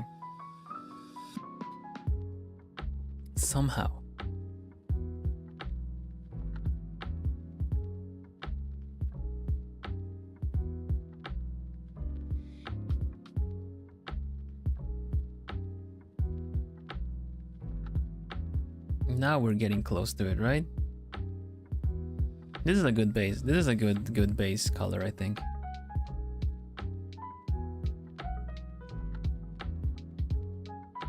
I missed my ear. It's super easy to miss my ear.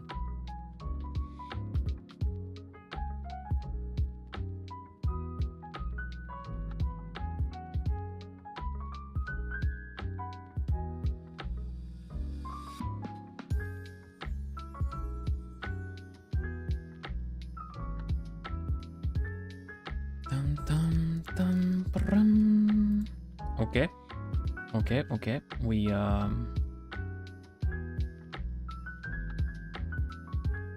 Hey Lauren, welcome. Very cute art. Thank you very much. As you see, is me. It is me. As a Puyo Tetris character. We select a little bit of a brighter tone for this. Probably need to just stay with this kind of tone. Let me look at the reference again. Let me look at the Puyo Tetris character again. Now this one has like nothing going on in his hair. They don't really have a lot of. Oh, okay. They actually just have highlights. Interesting. I was gonna do like a lot of other highlights, but now I can't.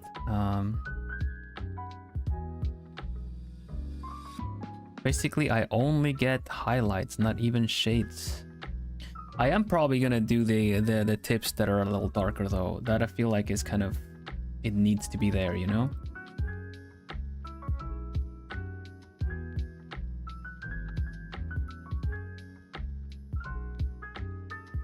Good idea for this stealth. Thank you.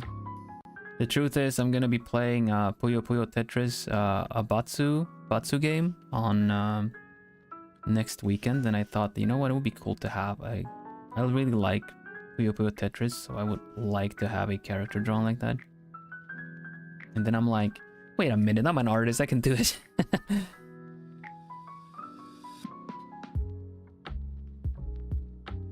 Why wait? Just get it done.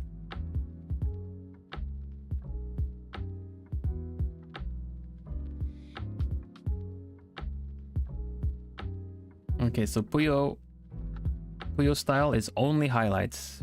It's very pastel-y, very like cell shaded, no shading whatsoever. Only highlight. How are you doing, Lauren?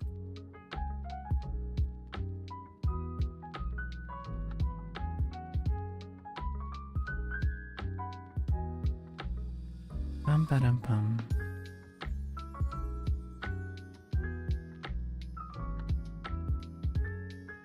I have a strange amount of things, like bits of hair sticking out from my head. You know, also another detail that I see for Puyo characters is that they have the line art colored on the hair too. That is the only shading they have technically. Oh, I didn't catch that you were sick. I'm glad you're feeling better. I hope it keeps improving for you. I'm sorry to hear, buddy.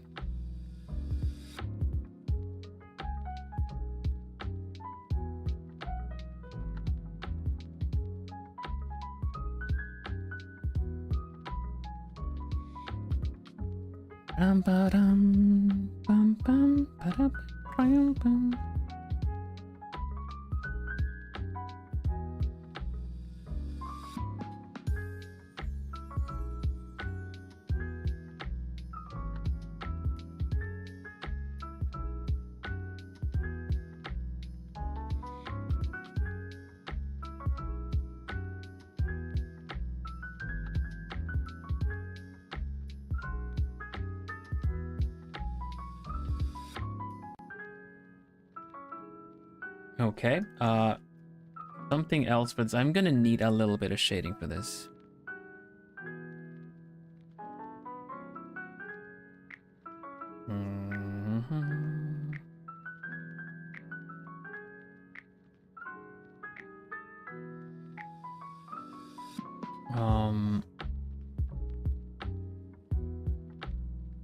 This is too bright. Needs to be brown. There you go. That's better.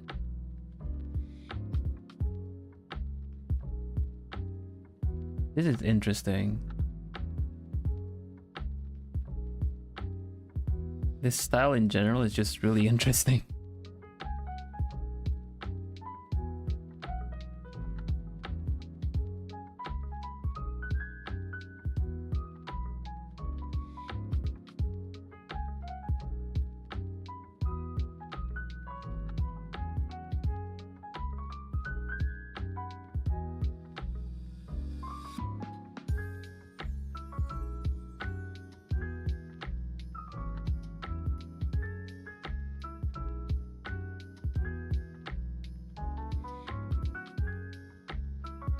Oh, your bestie has a fever?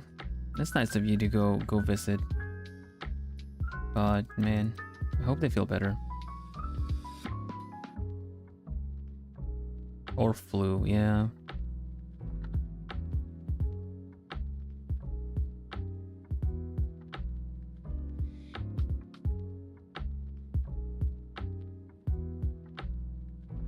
I haven't had my full de cook. And if you it's just a stuffed biscuit that has like almonds and sugar in the stuffing. And I got one and I'm really looking forward to having it, and I haven't had it because who knows why. So I'm gonna take a little break. I'm gonna go get it, and then we continue putting some color on this, and then we can clean up the lines a little bit later. Honestly, I may as well do the eyebrows that color too. This is so adorable. I love it. I'm so happy with this. This is all I have ever wanted.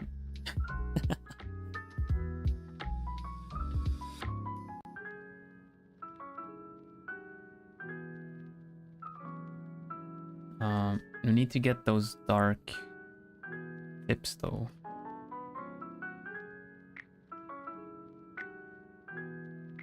Oh, this is really difficult to do. I guess I can. Okay, yeah. You know what? I'm just gonna do this.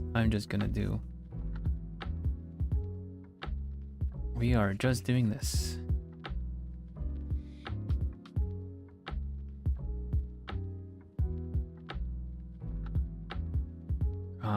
It is not the real way of Puyo Tetris art style, but it is my way.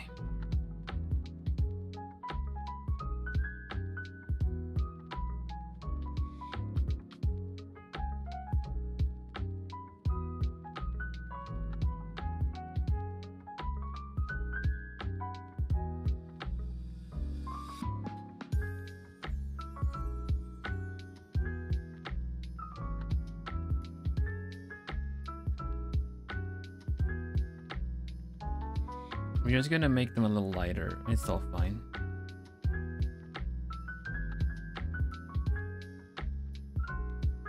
I may need to adapt the style, the line art coloring at the tips.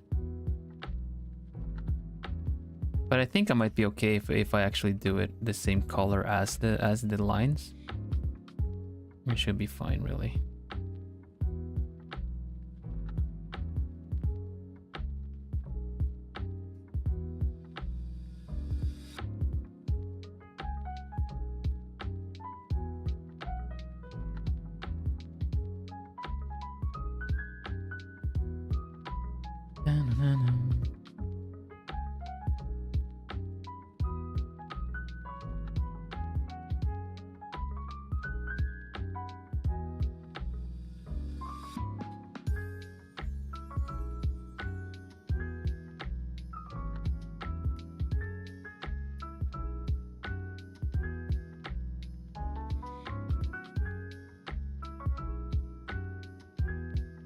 Yeah, I think this is plenty. Thank you very much.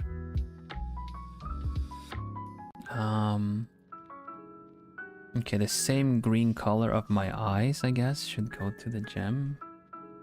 I'm just gonna make a folder for the colors and just throw everything in there.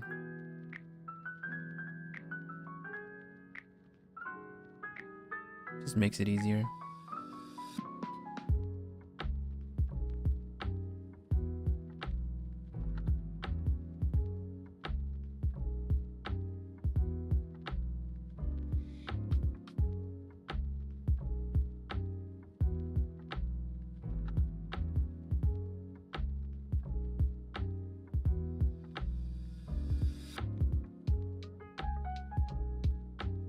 Charlie needs a pat on the head.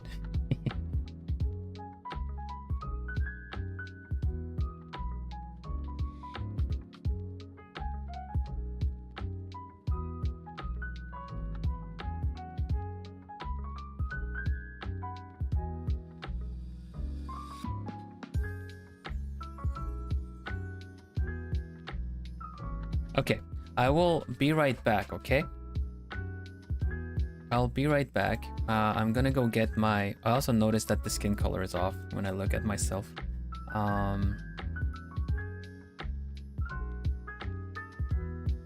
Guess it's more like that.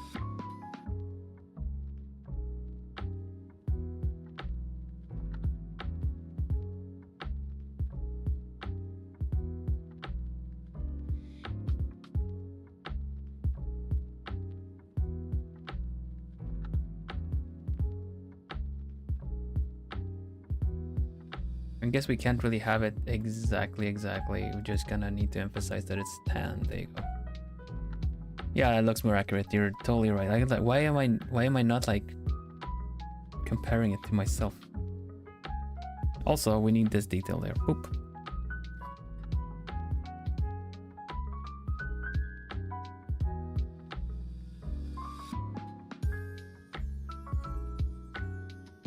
Okay, be right back.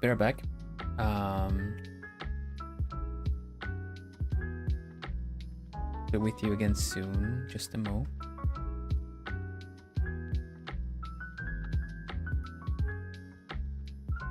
I'm gonna go get the thing, the chapoldico, and some tea.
Hello.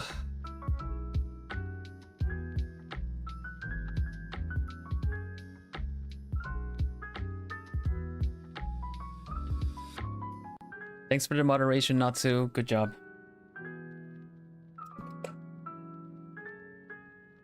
Let's make some tea.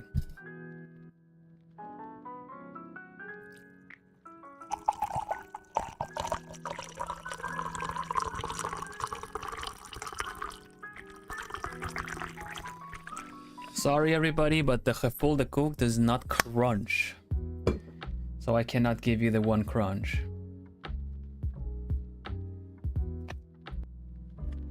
I am drinking the after dinner digestion from the pack I mentioned earlier. It is a herbal infusion with peppermint and blackberry leaves.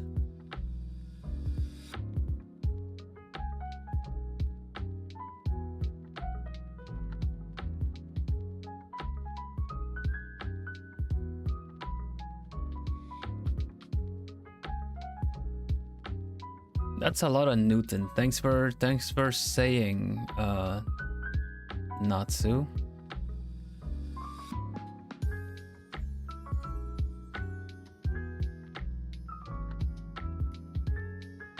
I mean, I can still bite it, and I can still bite it in the microphone to see what sound it does.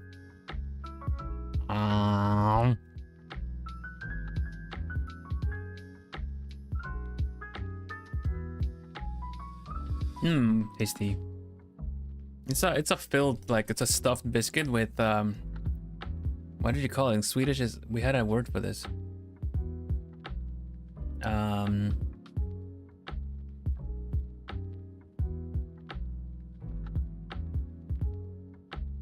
Swedish it's like mandelmassa, like almond dough.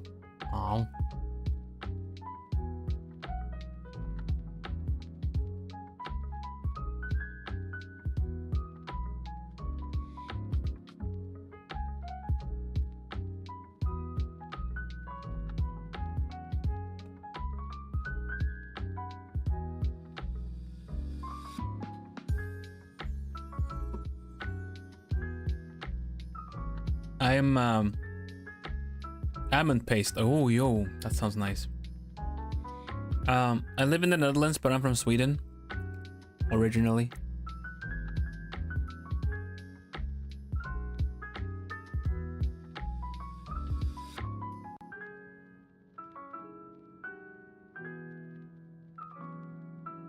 I guess it's marzipan. You're right. It is marzipan.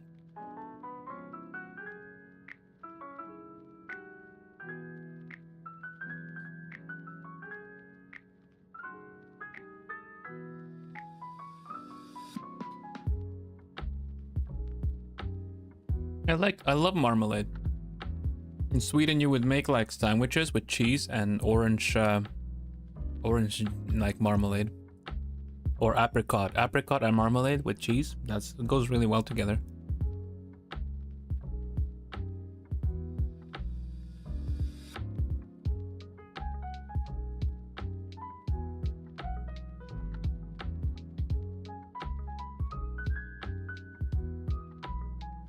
Almost done.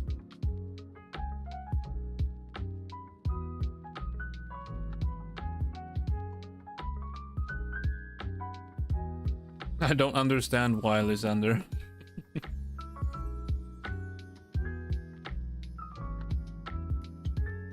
Lemon and lime marmalade. Wonder what that would go well with. On its own, for sure. My gosh. That sounds really tasty.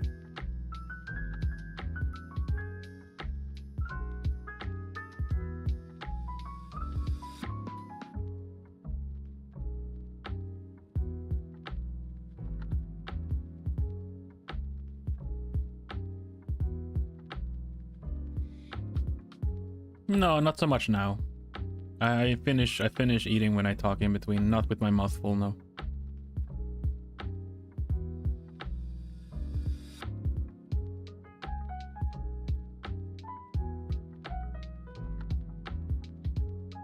Freshly baked buns or like toast? Good stuff, good stuff.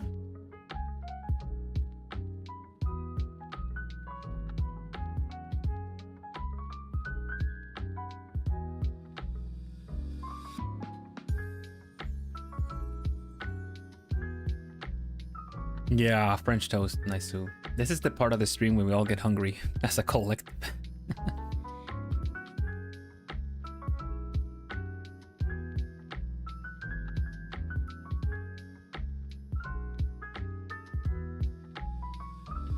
Yeah, but freshly baked is also really good. Also, I really like the tip there, you use. Put it in the microwave. Usually I put it on top of my my cup of tea. I do that with the stroopwafels as well, because they're usually kind of wide enough to cover whatever you're having with coffee or tea. So the steams warm it up a bit. It might get a little soggy though, but it does get warm and tasty. Pan dulce.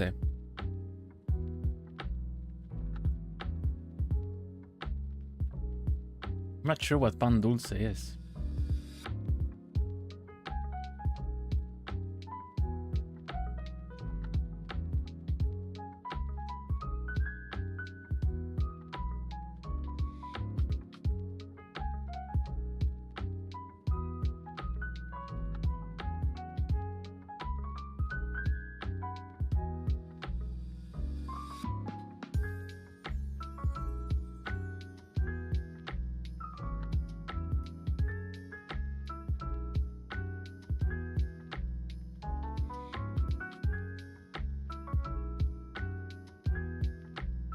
Yom Natsu, Naisu. I'm gonna drink my tea a little bit more.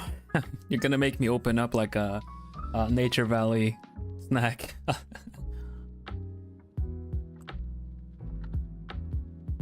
Top tier food. I have egg salad to go on bread. I'll have some later. This might be a bit of heresy to bread nation of Germany, but I really like my Swedish knäckebröd, the crisp bread. I usually have that when I have bread. Now that is crunchy. It's just crunch. Pam pam pam.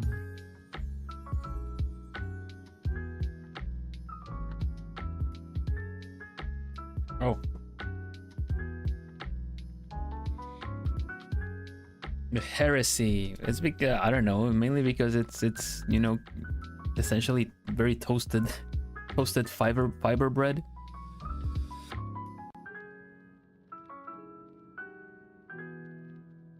No flexi, no, well, some gluten, but gluten. Yeah, knäckebröd is awesome in the morning. I usually have some with my evening drink as well.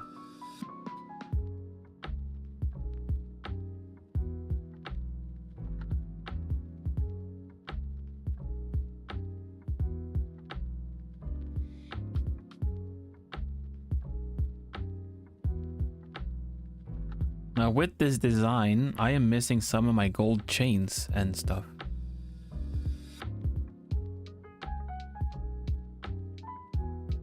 But the Puyo Tetris style is just simplified.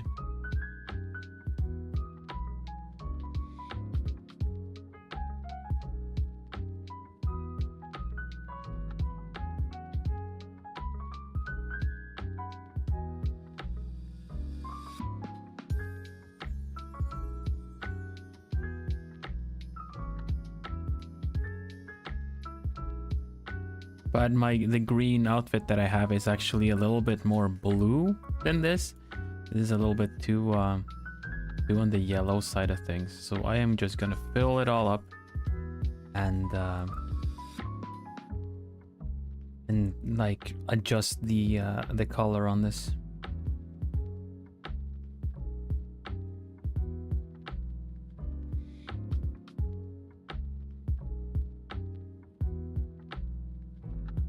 Lie pastry. Where's the lie?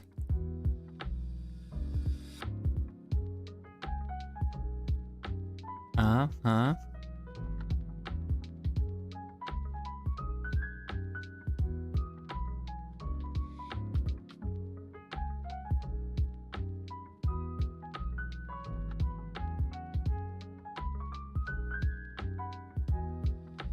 Yeah, it's totally a leprechaun outfit.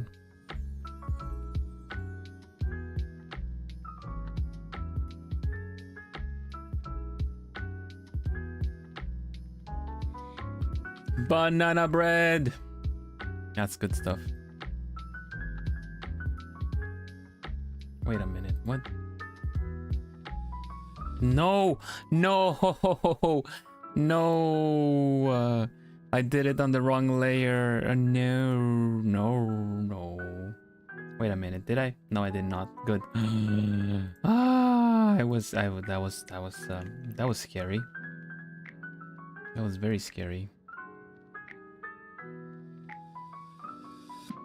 Yeah, it's more like this color.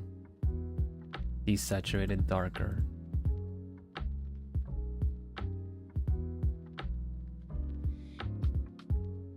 Kinda. Let's look at the reference. And they have the same kind of coloring, these characters. They just have the edges. Oh, there is actually gradient coloring, which is pretty good.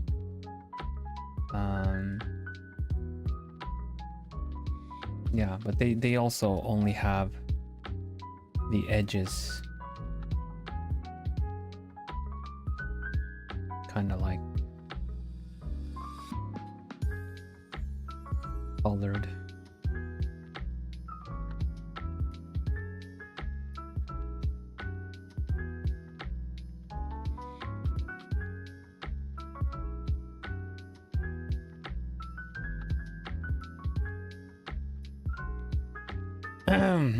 I saved before the stream. Fine, okay, I'm saving. Thank you, Natsu.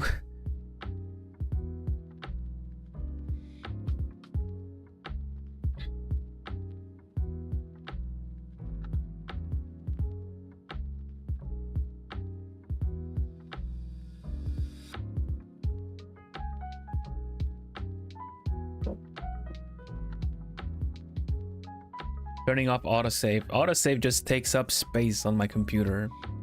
And then suddenly I'd be all like, why is my memory running low? Oh, right, because all these autosaves I never used.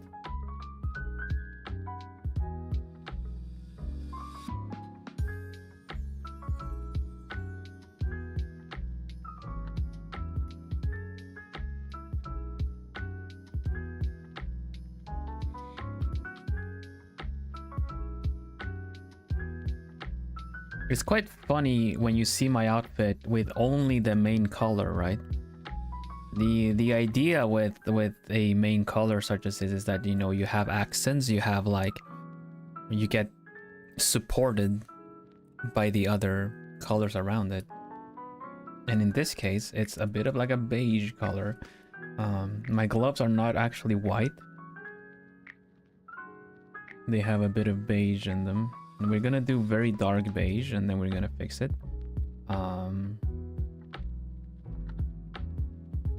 This is just to kind of see where it's covered. I just color sampled from the hair and then we'll adjust it accordingly.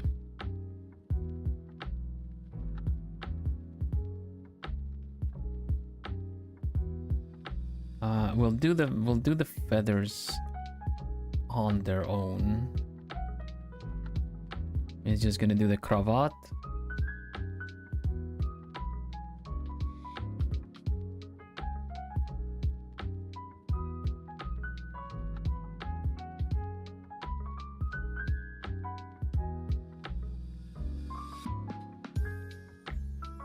We'll do the cravat, we'll do the sleeves and the gloves. And that should be it. Then we do the feathers on their own layer because I feel like I'm gonna have to do a lot of gradients on those. Cravat, sleeve. Hey Croven, welcome. No role playing here, please.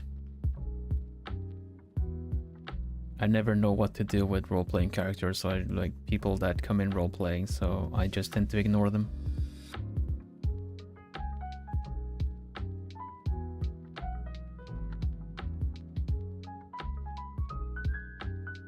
keep in mind that this is a chat for the stream, keeping things relevant to the stream and for things that I'm talking about. So please don't see it, don't view it as a general chat room to just come in and kind of do what you will with. There are rules to the chat, and I don't think role-playing has been listed, but I feel like if you start role-playing, it automatically falls into irrelevant to stream. But yeah, so please not here. If you enjoy that elsewhere, then, you know, by all means. The beige, it's kind of bright in general, really. It's not something like this.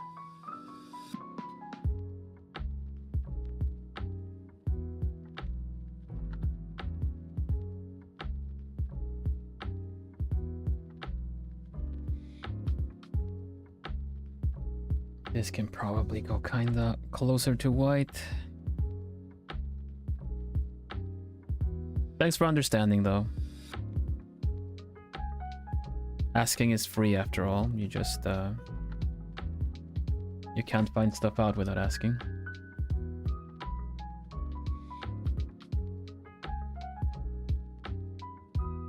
Yeah, we sometimes will derail, but it's kind of fine. It's due to something that stays relevant to stream, so it's not like you cannot absolutely talk about anything that isn't happening on stream. The one stay on topic is a bit tricky to really stay true to, because, you know, like you say, sometimes we just kind of go off topic. Or gets derailed, or something that is said is kind of causing everyone to talk about something else. But that is it's mostly, the rule is mostly there in order to just keep anyone from coming in talking about, like, if everyone is enjoying I don't know, a talk about flower language, and then someone starts talking about, like, yeah, well, I did this today out of nowhere, then it feels a bit irrelevant. If in the beginning of the stream, I'm asking, how's your day going? What have you been up to today? Then, of course, by all means, tell me how it is. But, yeah, I mean, you guys know. I like the flower language stuff. I couldn't keep up because of my allergy meds, but I'm still curious.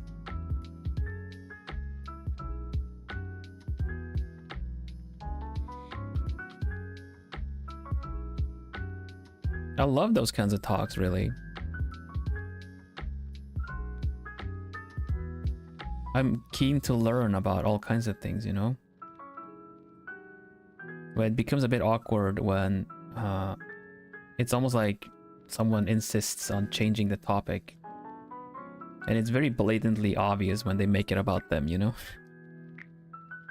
Yes, thank you, flower language stuff on the Discord. I appreciate it. I love it.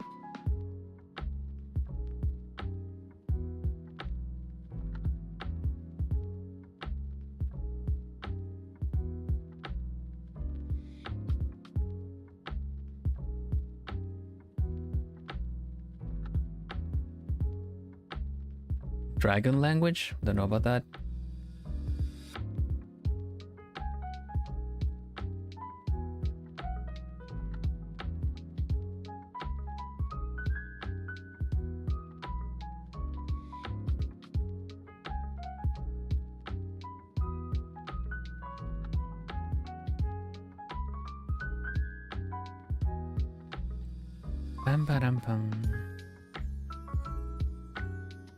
I think I'm gonna make the this a bit brighter, step brighter again. It is so funny to me how the colors, when the colors are missing, how strange it makes everything look.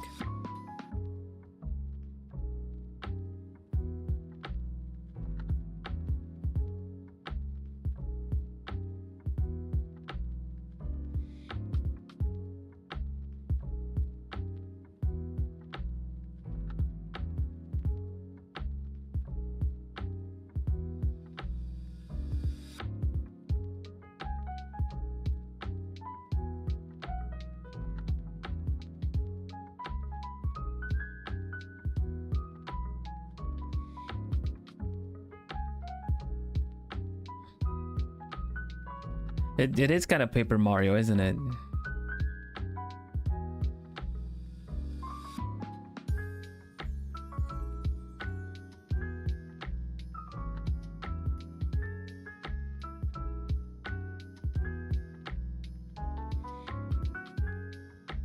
Okay, gold accents. Let's do the gold ones and then just make it yellow, and then we'll make it match with a nice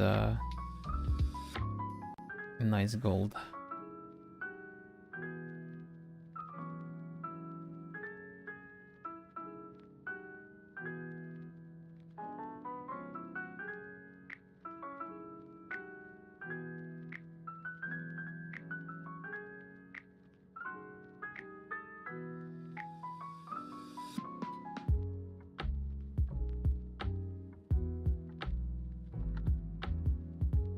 Yeah, nuts. I really like how the hair turned out.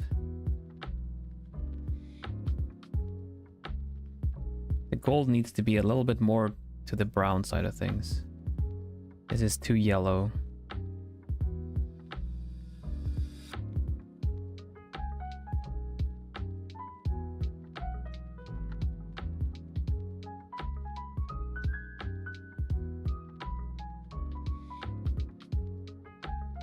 Top button kun. It's all appreciate. Maybe I should say sama, the top button sama.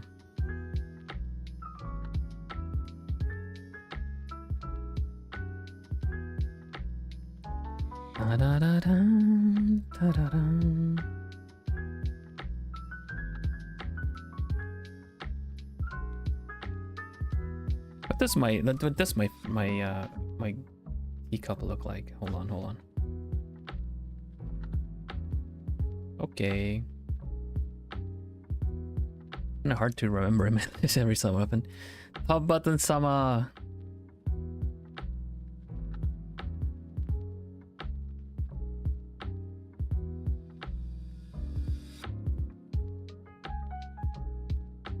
And bye, Faina. Thanks for dropping by. Much appreciated.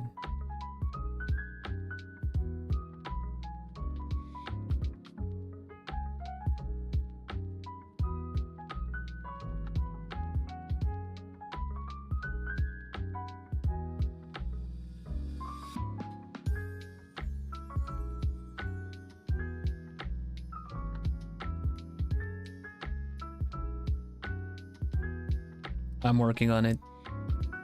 No backseating.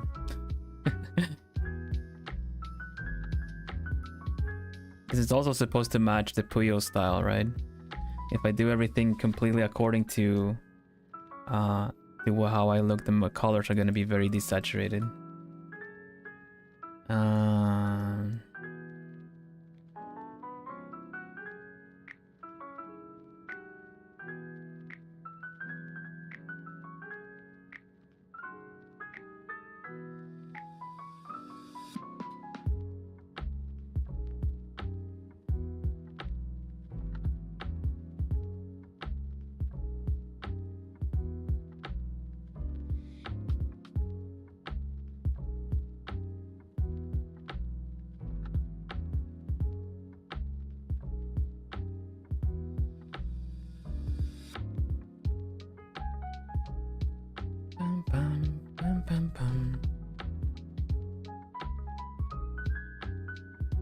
Top button, someone keeping chat saying, oh my gosh.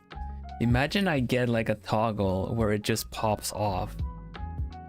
And the vest just kind of like, you know, it shows a bit more of the shirt underneath or something. That's all it does.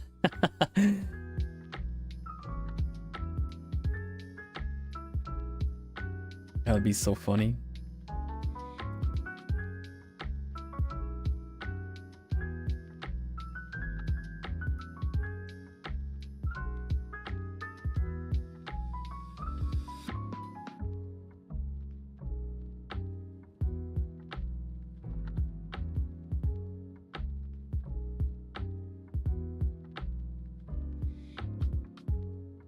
Like it doesn't even have any kind of unsaysomeness involved. That just happens. Hey Purple, welcome.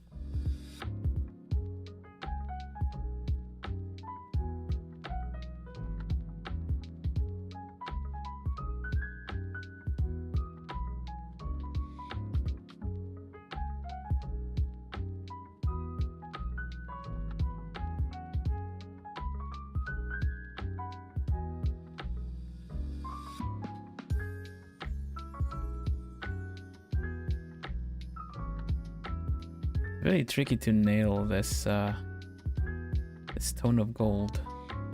I think I'm just gonna take some liberties and put it right there.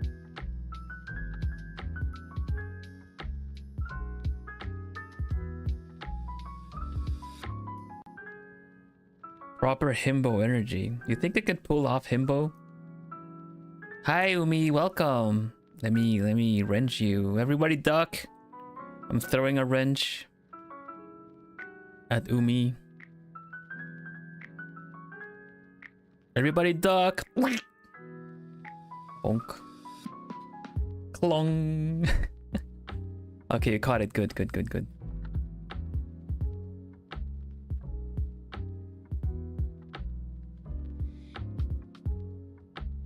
It's nice to have you here, Umi. How are you doing? Thanks for we Swedes, like Swedish, tend to have saying every time we thank people for last time we did something. In Swedish you say tackar för senast. It's like thank you for last time.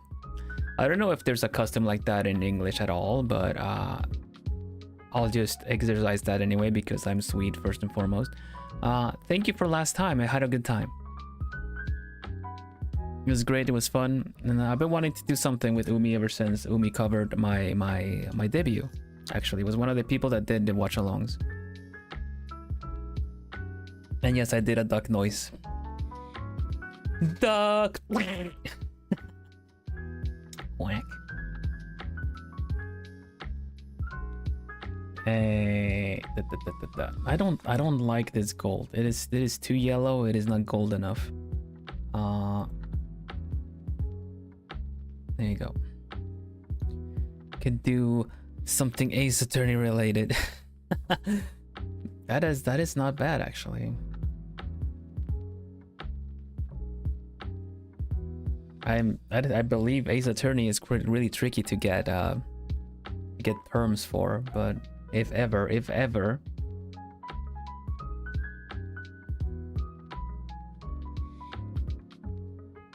If we ever do, I'll send you a screenshot and go like, take that!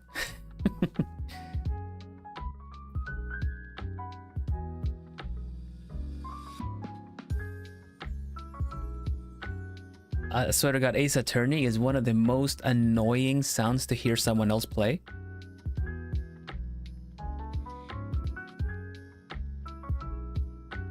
I love it though. It's a lot of immersion in the but hearing someone else play Ace Attorney in the same room and not have headphones on or something, oh my god.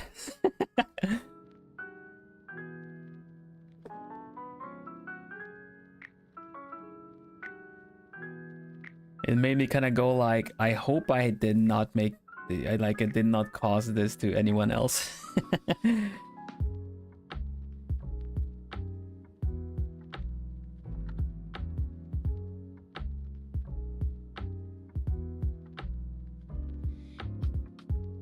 Instant war flashbacks, right?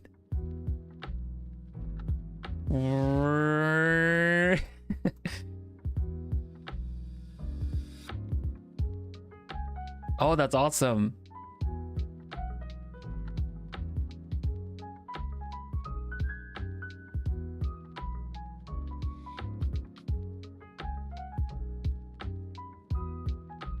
Ace Attorney is a game, yeah.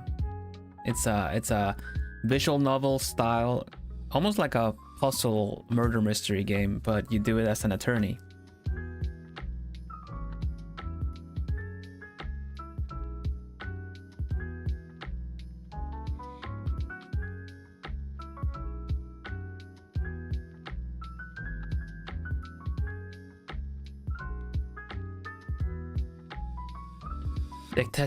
Detective-esque for sure.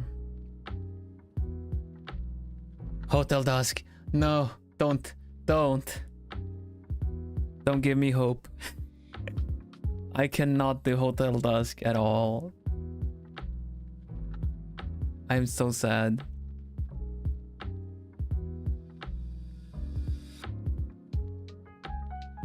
I can't, like, I think I can only Danganronpa when it comes to perms. And I already know Danganronpa. I remember getting asked if I would ever play Danganronpa, and I'm like, it would be my 4th or 5th time to go through the game, and it's kind of lost its magic because of that.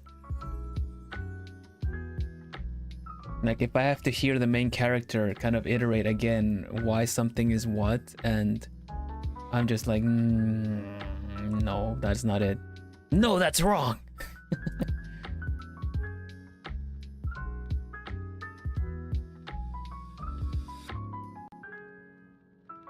That's cool, Purple. Me too.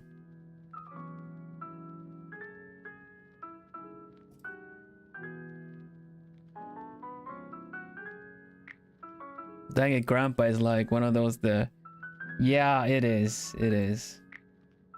It's the kind of game that you play it once, thought it was really cool, then you play it again like years later, and it's still kind of cool. But in my case, it was like I did that, and then some popular YouTube channel started playing it too, which I thought it was fun to listen to the voices. And then like 3 more did it, and I'm like, no. I did voice a little bit on Miel Senpai stream. She was playing Danganronpa, and I joined in an evening, and I did all the voices, like I was Kirigiri. Well, I hope you don't mind me saying like this. It was the last chapter, so I was just doing a voice like this. You are the mastermind, and, you know... Oh, do you think it would be better to do it like that if you were the mastermind? So I just put on a voice like that. And then we ran into the other characters.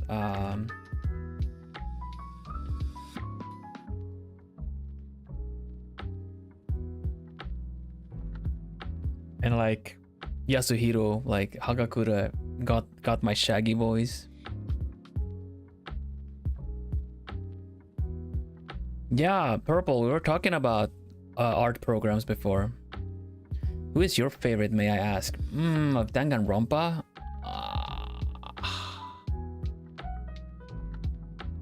Man.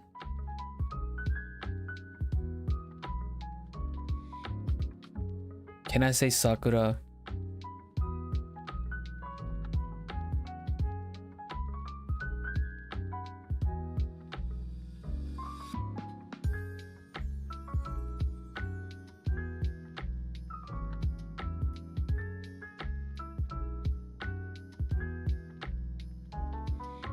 Yeah, can I just say Sakura?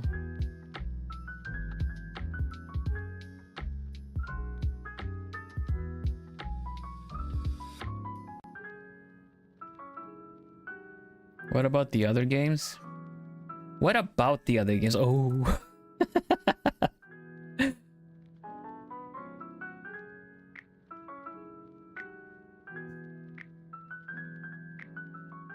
Gundam in Danganronpa 2. I haven't played Danganronpa 3.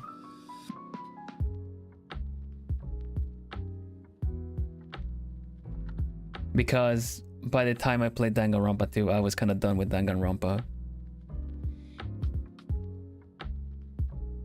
It got that nagged out for me.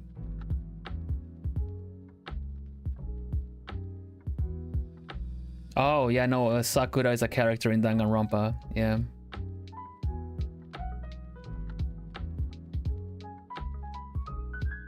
You're just missing out on 3, sure.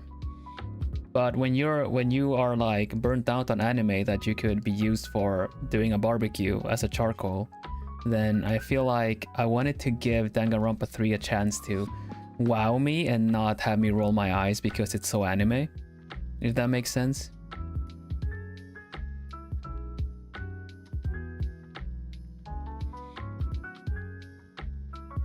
Like, I might be able to enjoy it now.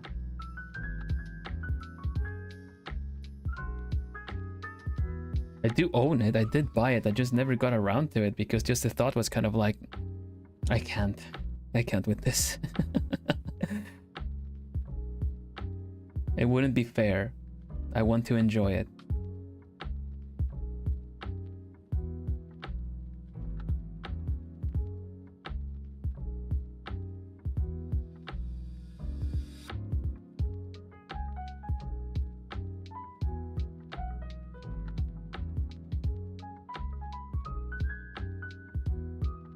But then they were all like, they're bringing back Ace Attorney investigations, and I'm like, honestly, I would play Ace Attorney more if they didn't force you to finish Ace Attorney 1 to go into Ace Attorney 2. I love the story of Ace Attorney 1, especially with the I can't remember what the L6 case or something, the case at the end of the original chapter, but they had to add the extra chapter as a mandatory chapter, and I'm like, why the last case? It was just a test to see if they could do Apollo justice. Why it's so long? None of the characters you initially were like taught to learn and love were there, and you have to play it to go into the second one. And like, the second game has like the best cork music of the trilogy, in my opinion.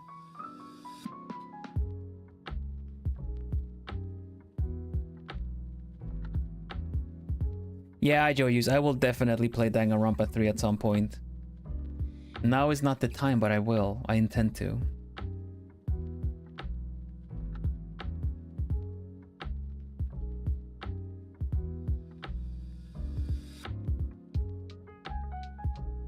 But it was really funny though. I watched, sorry Umi for calling you out on this, but I was watching the watch-alongs to kind of see what people liked, or if they liked it, to kind of, you know, make some notes. And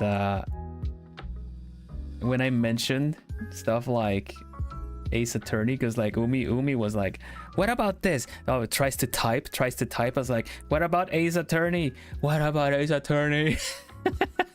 And then I saw someone write it. I think I might have read your comment on debut, Umi. And I just scream, hold it, or I shout, hold it. He's like, wait, did he say that because Ace Attorney? That was like, I reached out and thanked everyone for the watch-alongs as well, and and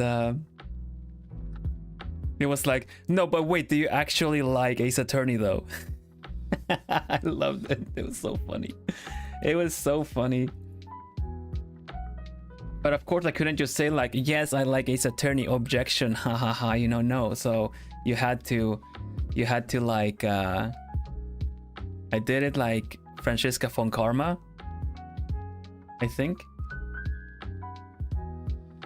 A foolishly foolish fool with foolish ambitions, such a fool of you, whip crack. Yeah.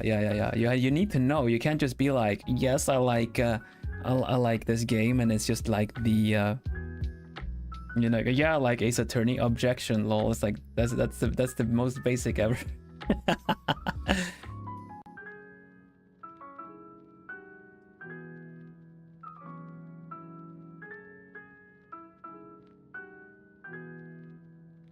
I'm glad they fixed it with the Apollo Justice games then. Because truth be told, while I enjoyed the story of Apollo Justice 1, I don't think I would want to replay it.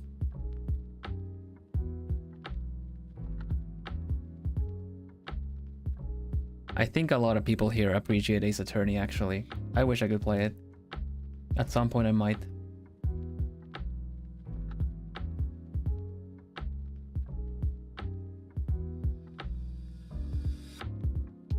With permissions and all that, of course.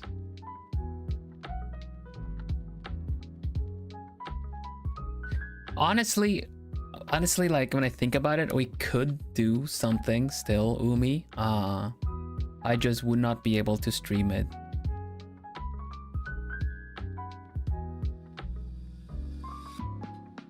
So it's not completely out of the question.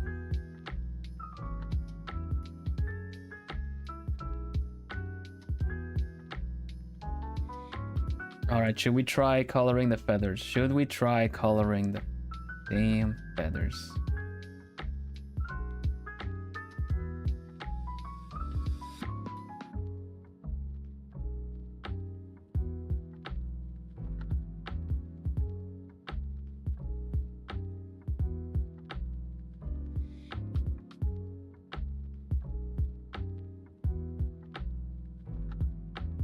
Short rage. Nice.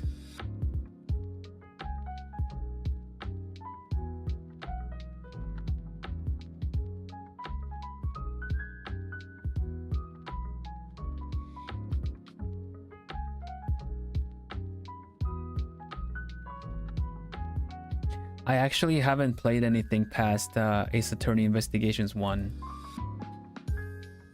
Probably for similar reasons. Probably because I didn't own a 3DS until much later. Probably because the games never went down in price.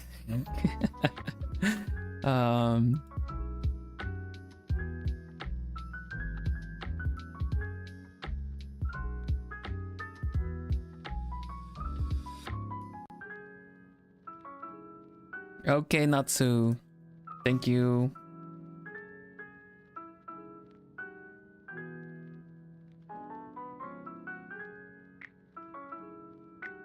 No problem, no problem. I was just saying that I haven't played any Ace Attorney on the 3DS. I got a 3DS way later, and the games were a bit too expensive. So I still have games to experience, you know.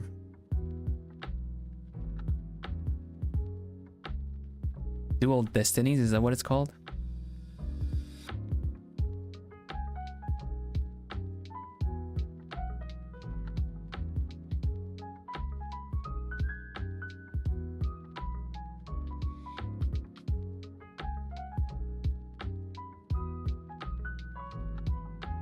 I'm not a huge fan of Dual Destiny. Spirits of Justice because it feels inconsistent. Right. Now, I want to play I want to play the Apollo Justice games after.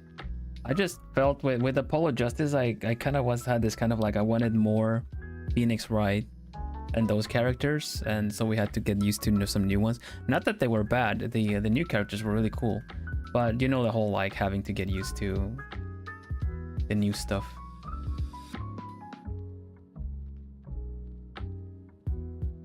It's like you watched Avatar: The Last Airbender, and then you had Legend of Korra, and even though it's awesome on its own right, I can totally understand why people went like, "Oh, it's not the same," you know.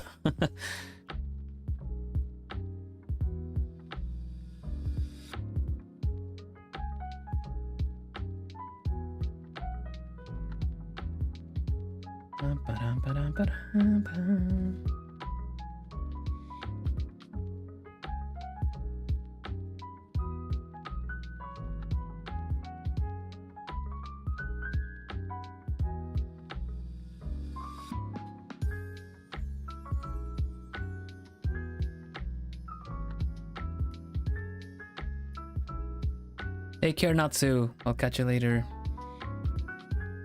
People that went to Dokomi might know Umi from the panel I hosted Saturday morning.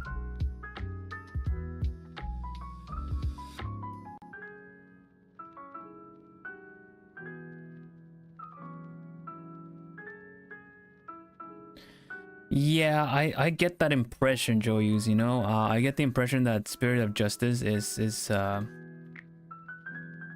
it's a good game in its own right, but because it's so detached from the mainstay story, the mainline story of the other games, I'm really excited to actually finish Ace Attorney Investigations. I don't know where my card went. I don't have a DS anymore, so it went somewhere. But I'm actually excited to wait, that is not covering. Okay. What is going on here? Oh.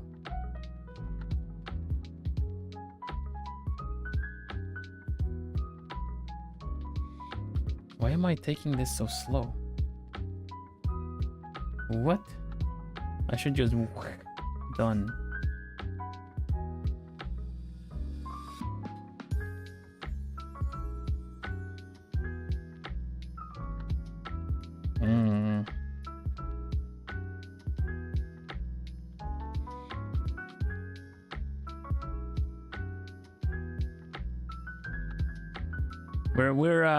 We're totally going into I'm not gonna have enough time to do Jesse today, Octavia, but I'll do it next art stream. I am intending to do Jesse as well.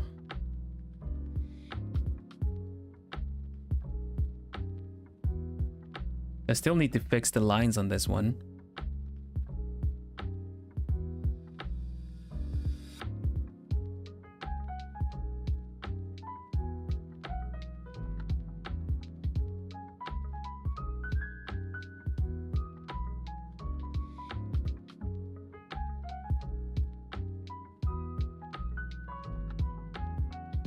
Thank you, thank you.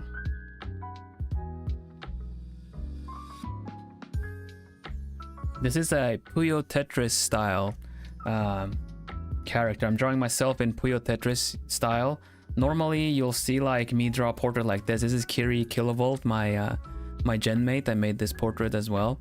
I am drawing my genmates, my senpai. I've already drawn all my senpai, so I'm drawing my genmates now. But I'm taking a little break from that because I wanted to get these sprites sorted for the collab that I have next week. We're gonna do Batsu Puyo. I've asked the Plumies to discuss and give me some ideas for Batsus. Not too unhinged, but yeah, they've discussed. They've addressed the High Council, and we're gonna have a couple to spin the wheel with. Hello, Mochito, welcome. There might be tea, there might not be tea, because he might be all like, hey, I ran out of tea, how about you refill my tea, if you would be so kind.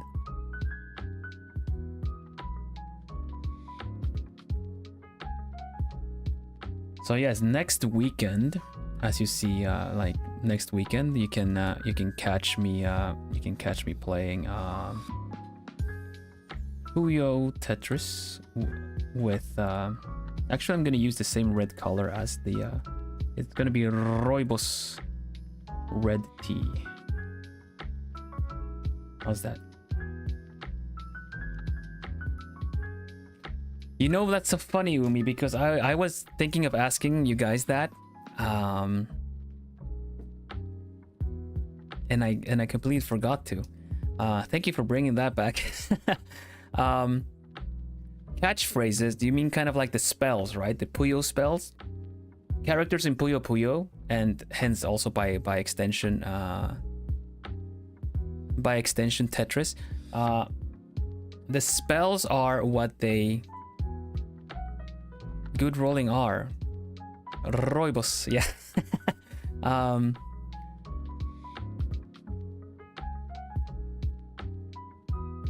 Let's see. Sorry, I was losing my track. The spells in Puyo are essentially when they do combos. Good night, Sakura. Good job on your class. So you do one, you do two, and then they just kind of they go ha to, and then they start doing their phrases. With each spell up to 5, it increases in severity because the more combos you do, the stronger your attack becomes. You have a but I can't even remember them as much. There's a dragon girl I like to play as. She goes like fire breath, burning breath, and stuff like that, you know. Inferno being the last one. What character do you like to play as, Umi? I'm thinking I'm probably gonna have either teas or I would have like coffee. Huh. Ta, Americano, cappuccino, espresso, macchiato, double espresso.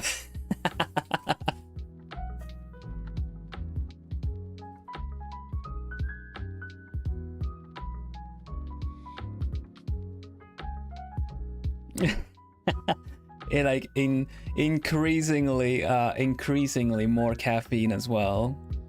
Rafina, yay!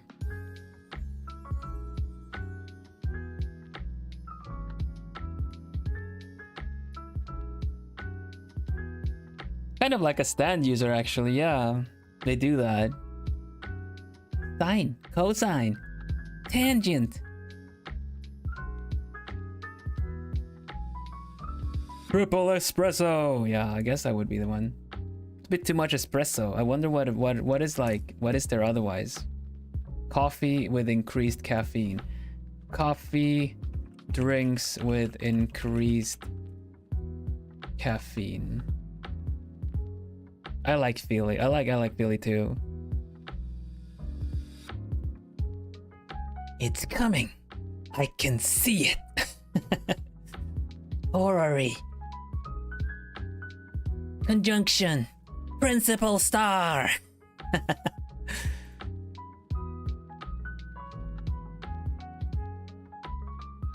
Affogato.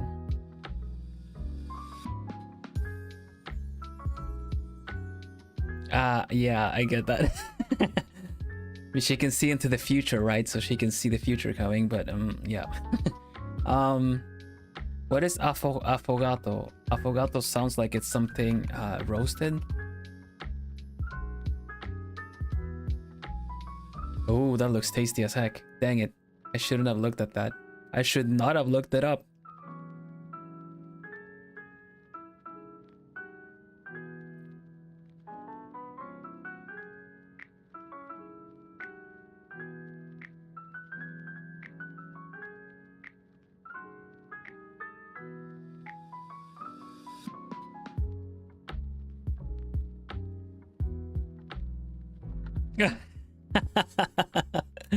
Yeah, if you do combos, you keep doing that one. That's so good.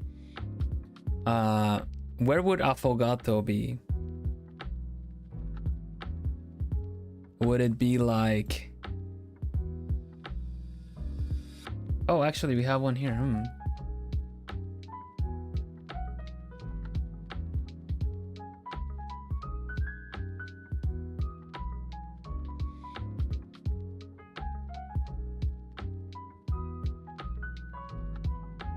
Americano is like a watered down espresso, so Americano, cappuccino. Can't see where the affogato would be. Americano, cappuccino. Cafe latte? No, I don't know. It doesn't sound as good. Macchiato has milk foam in the espresso, so that would be after. So maybe it would be Americano, cappuccino, espresso, macchiato, double espresso. Nah, I mean espresso is just the really concentrated one. So a double or triple espresso would like obviously be like a double espresso would be strong as heck.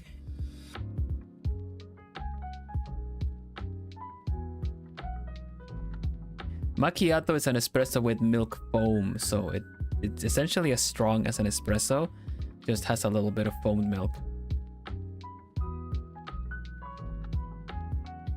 I've had a triple espresso out of sheer desperation to staying awake, and there were regrets. It tasted like regret. It tasted pretty nice actually, it was still tasty, but when it hit, I drink decaf now, which is kind of, you know, ironically, especially since what we're trying to think of when it comes to drinks. But I drink decaf because I'm generally kind of calm of a person. But once like the slightest trouble or worry hits, it just kind of like you go like, this doesn't feel good. It's almost like you have gasoline ready to be ignited and it doesn't get ignited. It does not get ignited at all until you get a spark of like, yeah, until your pulse flutters a little bit. So if someone embarrasses you, or like makes you doubt yourself, give you a slight little kick of anxiety or stress, it's just gonna, okay, this is a wildfire in your body. You should just feel a little bit of like, of a heart throb, like, oh my gosh, oh no, right, I forgot about that thing, oh my gosh, no, you know.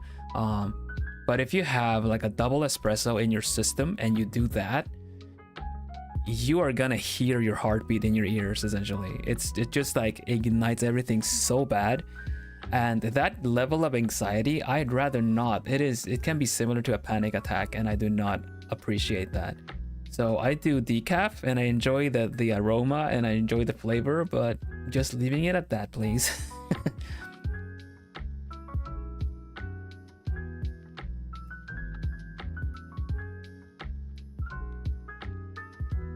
Okay, so no, it's fine. Like coffee is like a bitter taste. It's the actual enjoyment of it is in the aroma, and it's quite bitter. It straight up is. So yeah, I agree, Umi. Like the thing is, like I remember seeing a pictures like people drinking coffee when they're sleepy or tired. Is like, yeah, I'm still sleepy and tired. I just kind of have really like I'm also panicking. I used to as well. I totally understand that. But I started switching to decaf, and I realized I functioned without it as well. But it took a while. It just depends. When I led a bit more of an active life. I mean, I'll still have like a morning coffee if I go to the gym, because I know I will consume it. You know, I will. The fuel is just gonna like actually have me perform a little bit better, go a little further, get there a little faster.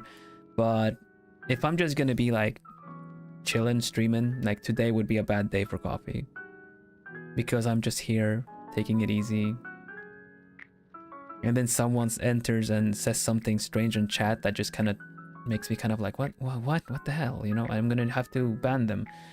And then it just like I said, oh no, the coffee's hitting.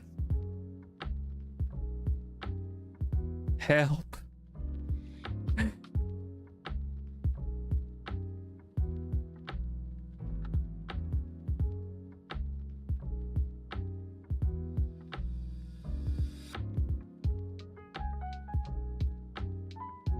So yeah, decaf, I suppose, but we got the attacks, we got the Puyo attacks. Or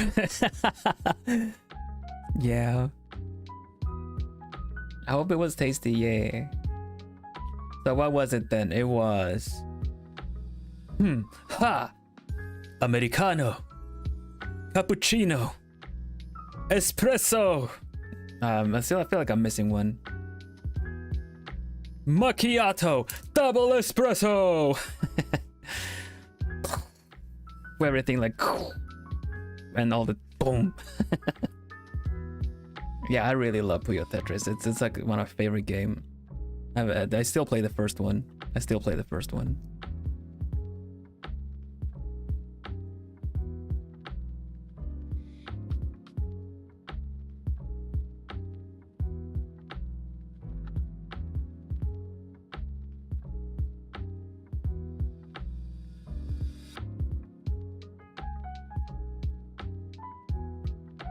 Coffee wizard, yeah. It's kind of like Lemurus. Lemurus is like is a wizard, but he kind of likes sweets.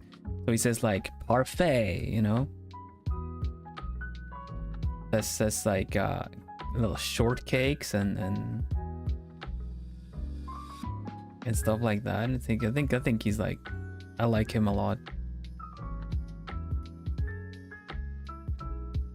This might be a bit random, but do you guys know of like the before Puyo Tetris, like Puyo tournaments? I saw a video once when I was trying to learn about Puyo, and it's so funny. Like it was super retro. It was like one of the older games. I don't know which Puyo it was. They played multiplayer on it, old one. But the whole audience was just saying the attacks once the players set up the combos.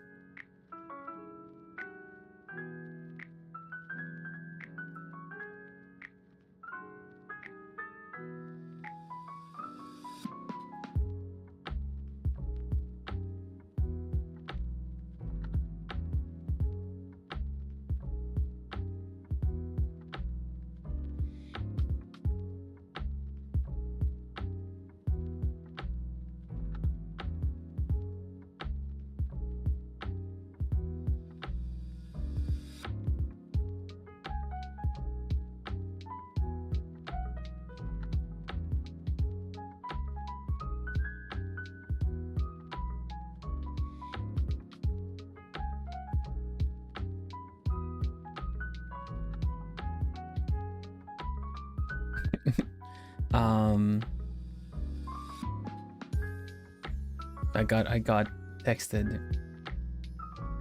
Yush.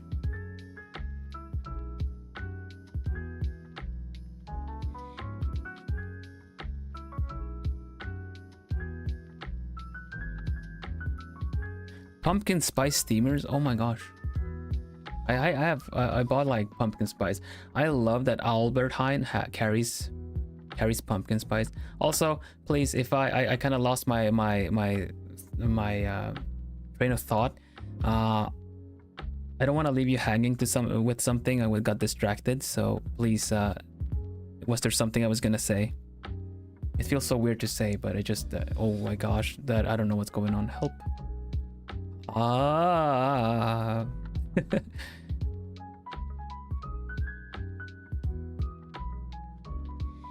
Feel like I've been everywhere and nowhere. Pennyville, yeah, super small.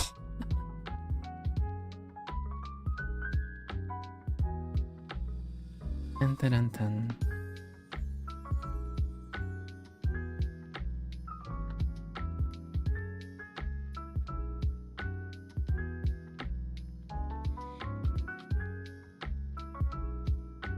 This is gonna be tricky. There was a plate up game for coffee, really?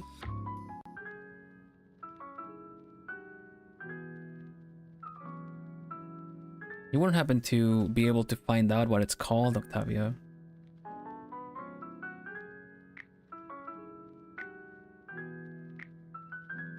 Oh yeah, sorry, yeah. Thank you, Citrina. But the whole audience was kind of repeating the spells, right? And when you've done all three, like when you've done all five, and you keep comboing, they'll just repeat the last one. So everyone just kind of went going. Like in my case, they would just say the last one the whole time.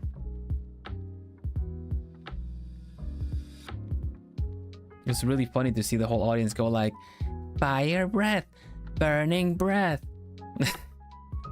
Draco special, and then everyone was going like inferno. All right, Umi, thank you very much for dropping by. Lovely having you. Have a nice rest of your day.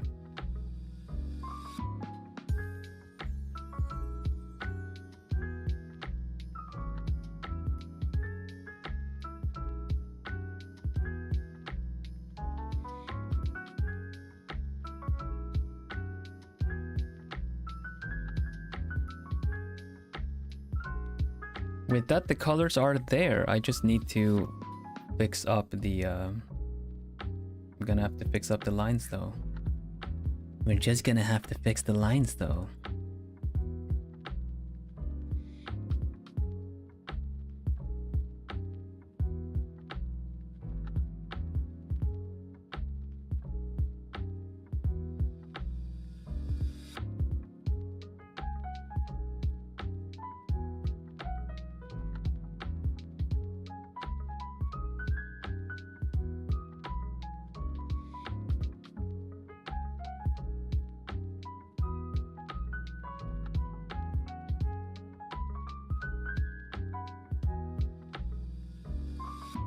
Thank you. Beep, beep, beep. Yeah. Go, go, go, go. Go, go, go, go. Go, go, go.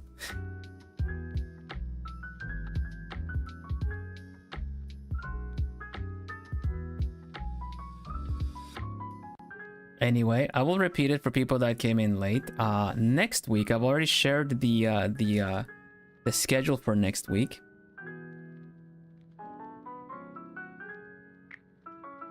Hi, Bona. Kind of late, I gotta say. I'm gonna round up soonish. This is the schedule for next week. I'm already sharing it because there's some interesting stuff happening.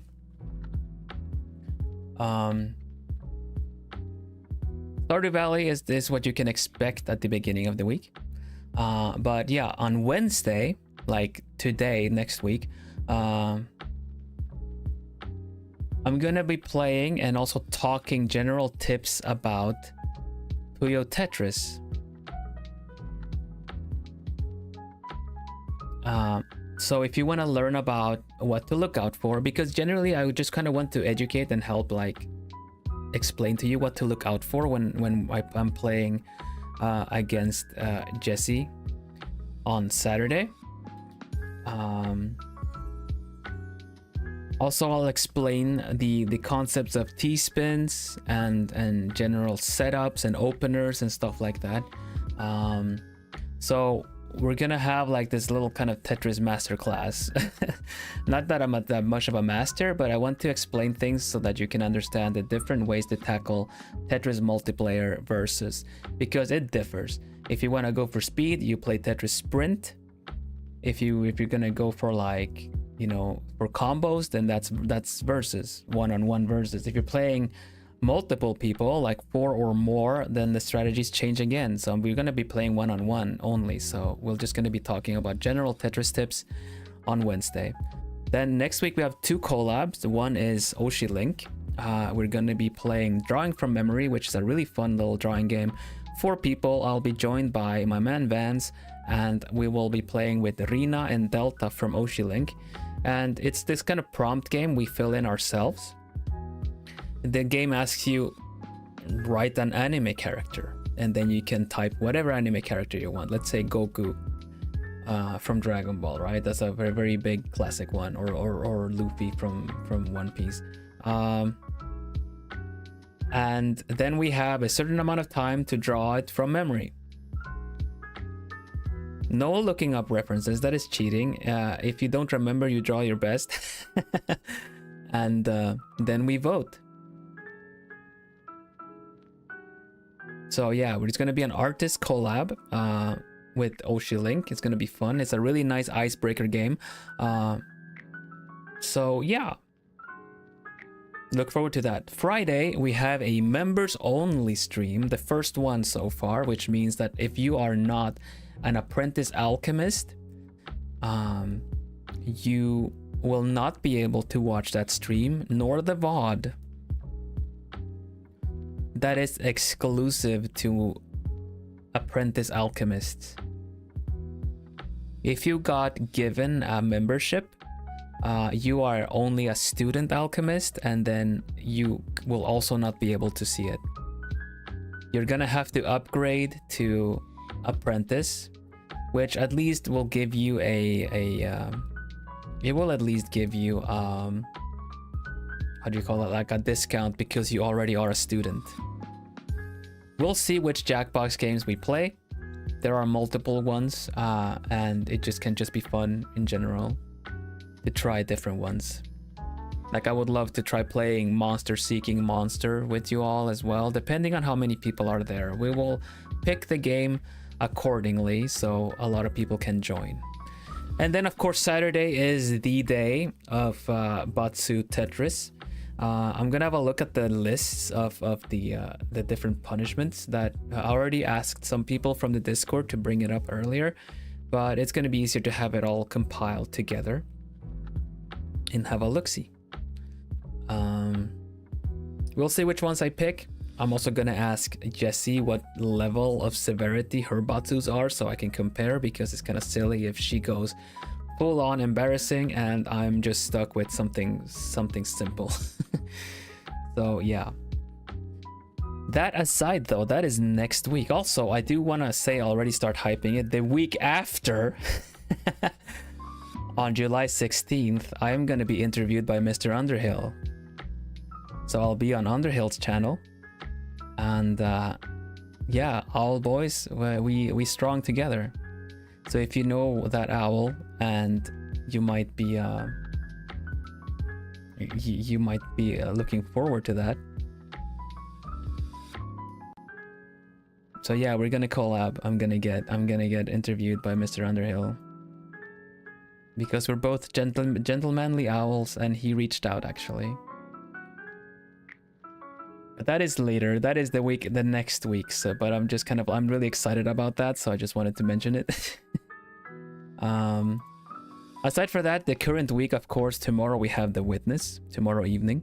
And then Friday we play with my boy Ambrose. We play Brothers: A Tale of Two Sons. I think we will be able to beat the game. Not entirely sure. We'll see. And then we draw Jesse on Saturday.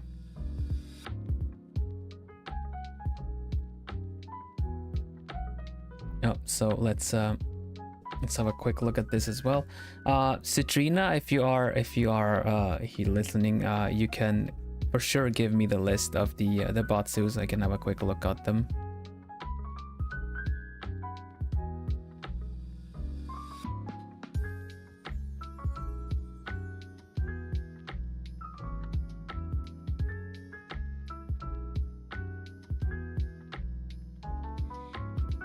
Thank you for arranging it, by the way, to be able to have like a thread made and everything on the fan Discord.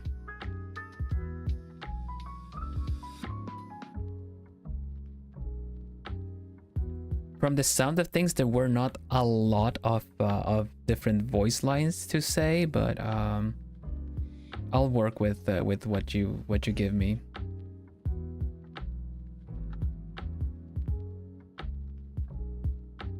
This looks so legit. I'm so happy with this.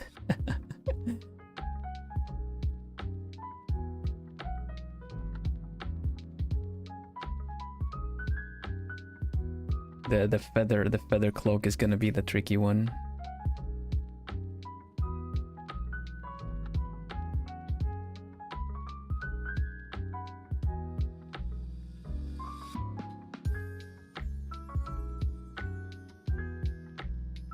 If I was better at line art, I would probably be faster with this, but I'm just gonna like clean and touch up my lines as they are.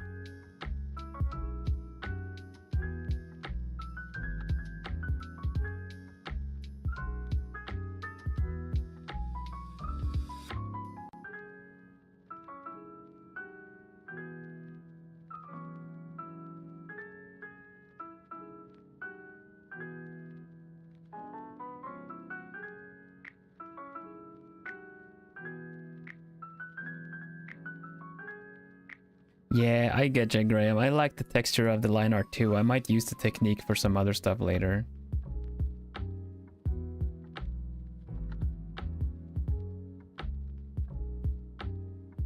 It's really nice because there are brushes that have this kind of pen texture and people do it deliberately.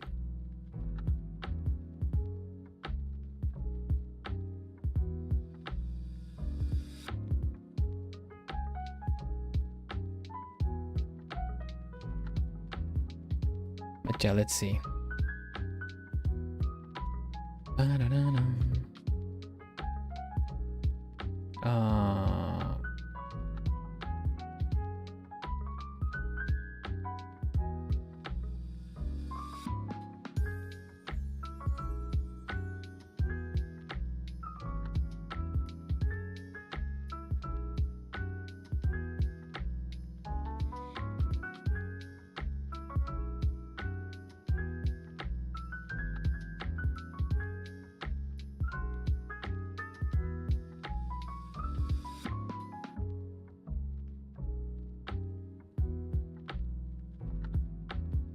You went from summer of year 1 to fall of year 2. Really?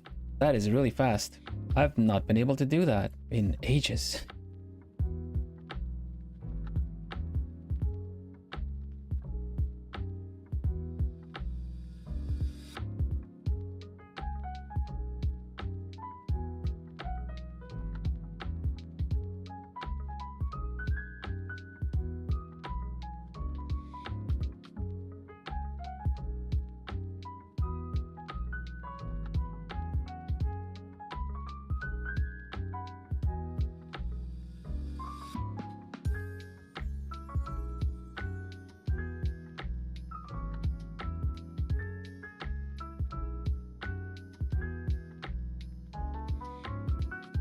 Yeah, if you just take care of your farm, then, you know, then it's kind of, you just go to bed. I would assume.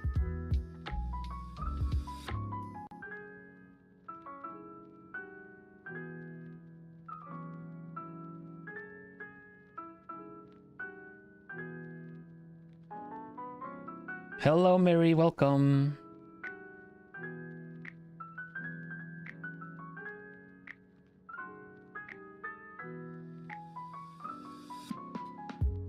Thank you. We put some colors before I finished the line arting on everything. I feel like it's kind of fun. It looks pretty fun. I might modify the green color. It's a little too blue now. It was a bit too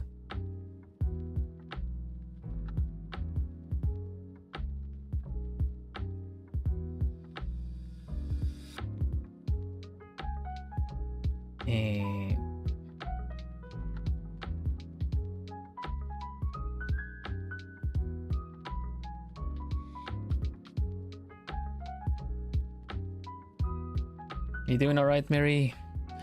I was asking, did you guys ever compile a list of batsus?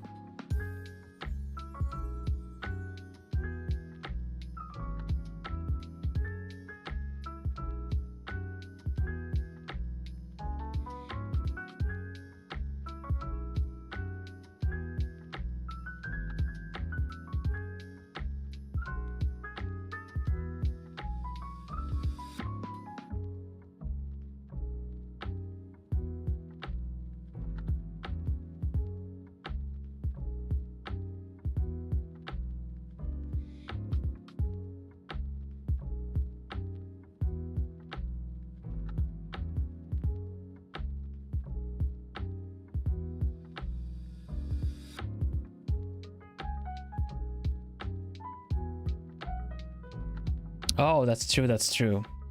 I was missing a little bit of voice lines in there. I did get some that was like the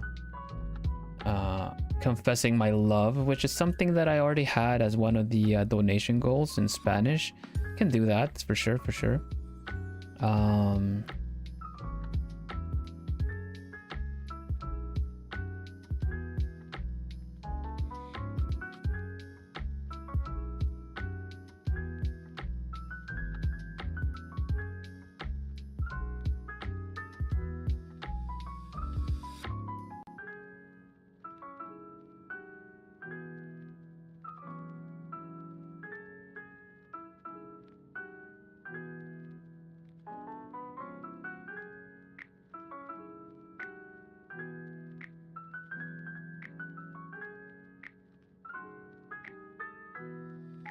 That's all right. That's all right.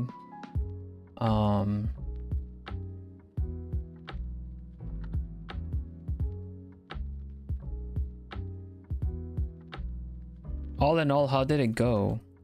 Did you get some okay suggestions? And we were talking about it a little bit earlier. I think Macy said that some of the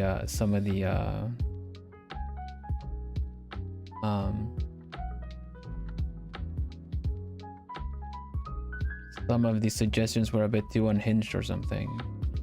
And I mean, like, I'm welcoming suggestions for a reason as well, but then I also read that someone was kind of like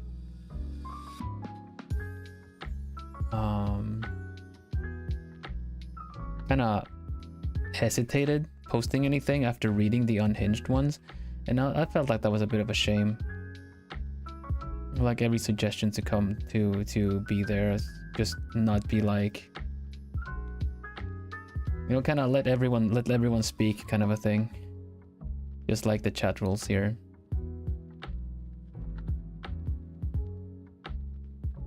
I'm sure they were funny.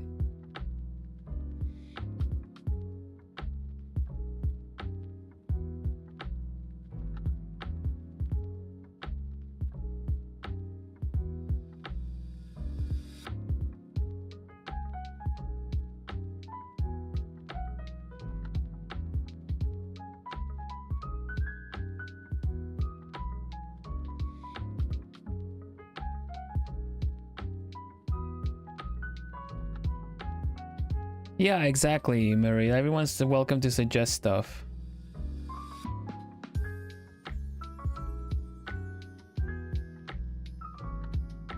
It can be unhinged, but I want everyone to be to get the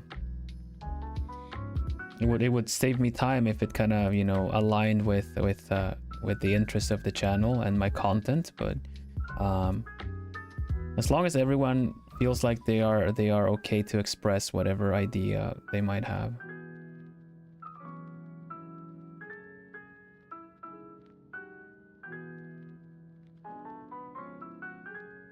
Yeah, that's great. That's great. You don't. Yeah, you guys don't need to moderate. You don't need to moderate the suggestions. They are suggestions after all. I would still like to see some more voice lines though.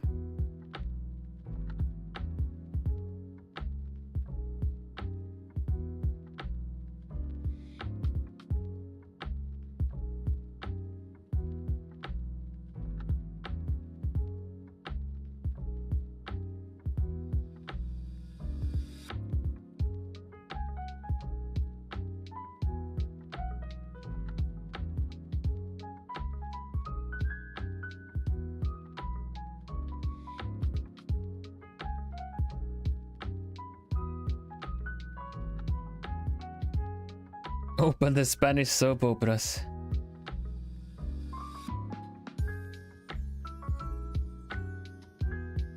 ¿Por qué? ¿Por qué me haces esto?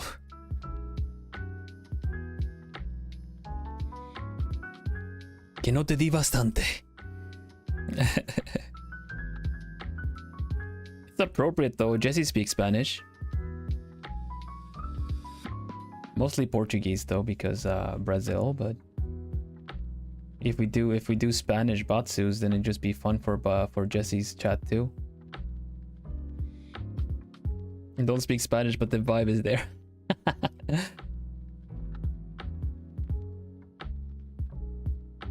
It's kind of funny though, because you know which one was like, oh my god, don't make me say that, because I'm like, oh, soap, like Spanish soap operas, I just kind of play along and do it already, so you can see that I wouldn't mind doing that.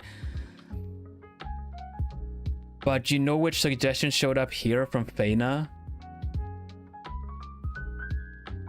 That I would have to do a voice, like a voice message, or say that Duolingo is the better language owl. You can't see this, but I'm biting my lip right now. I'm like, no. Oh my god, please. Like, I'm gonna pray that I'm gonna pray that the arrow doesn't land on that when I have to say it fully sincere.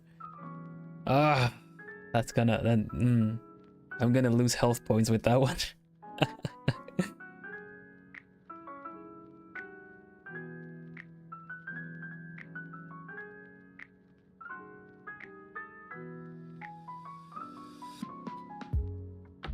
I'm like, oh, you want uwu? Okay, I'll do uwu. It's like, you know, kind of fun playing around kind of stuff. But Duolingo, oh my god, no.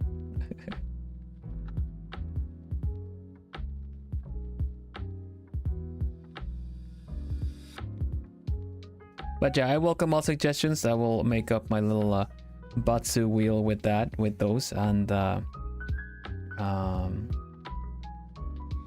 also listen to Duolingo. No.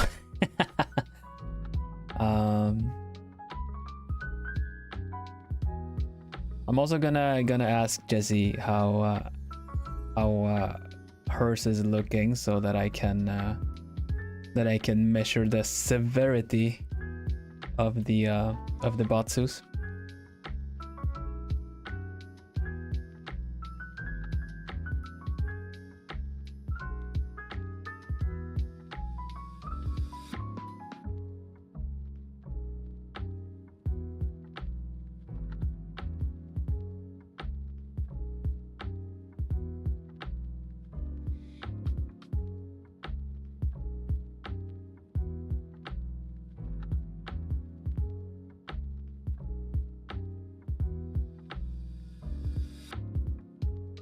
Yeah, I want to see, because it would be kind of silly if I'm just kind of like, you know, mine are very tame in comparison.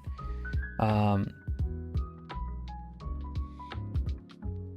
don't know how sure of her Tetris skills she is, but I don't want to make her suffer her Batsus only, of course. So I've already told you guys that I'm introducing a debuff or something, or like a obstacle wheel, which I am actually gonna have, like, you guys can you guys can donate, or Jesse's Jesse's chat can donate to make me spin, and it can stack. It's gonna be stuff like don't move for 5 seconds, or like, you know, additional seconds. Don't move for 10 seconds will be one. Like no T-spins, no Tetrises, no like full Tetris clears. I have to clear, like if my setup is for a Tetris, I have to clear like a single line or something.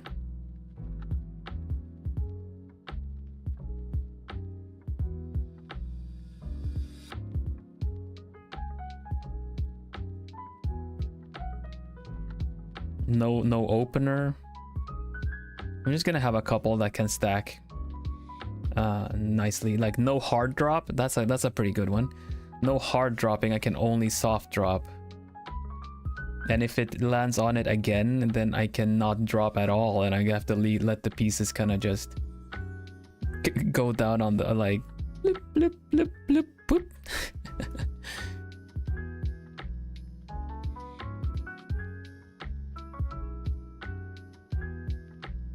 So some of them, if they stack, then there might be a guaranteed they might guarantee a loss, you know. No hold. Yeah, no hold. That's a good one too.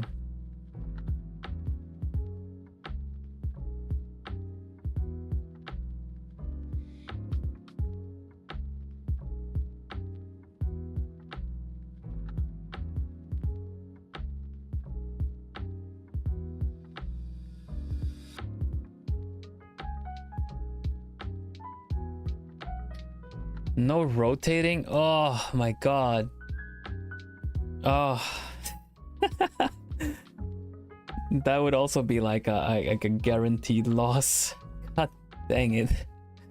That's fun though. That's funny. Let me make a note of that.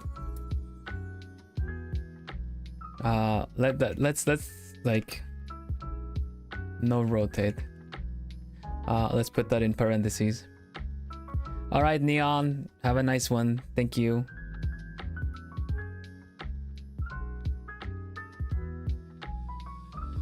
Let me do, this is a nerf thing, not a Batsu per se, so I guess that technically would work out if it translates into the next one. No touching blocks of a certain I can't do that. That's Tetris.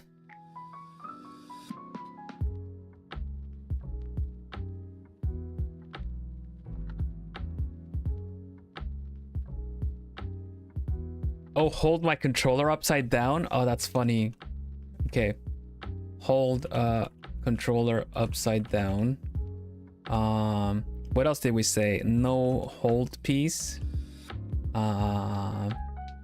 No hard drop plus no soft drop.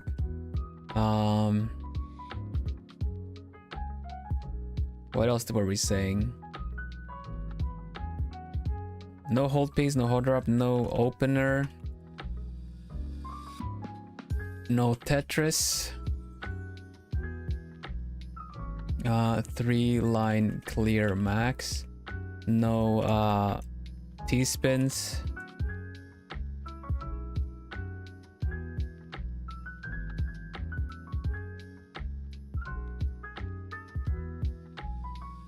I don't understand how I would do the no touching the specific shape.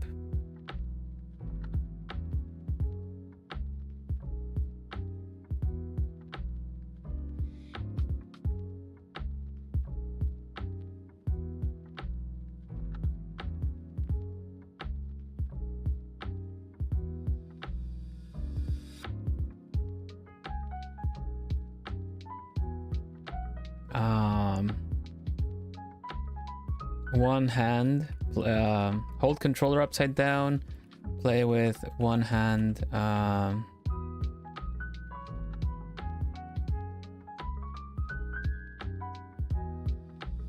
Oh, really? So you just like, okay, no instant hard drop on specific Tetramino. Okay, that's a pretty good one. Man, that is such a nerf though. That is such a nerf. I need my S and Z pieces to make stuff.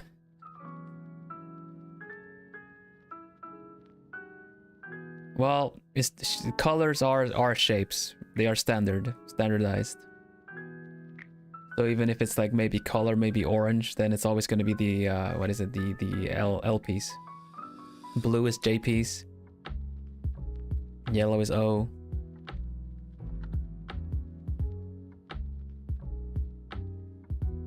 Red is Z piece. Green is S piece.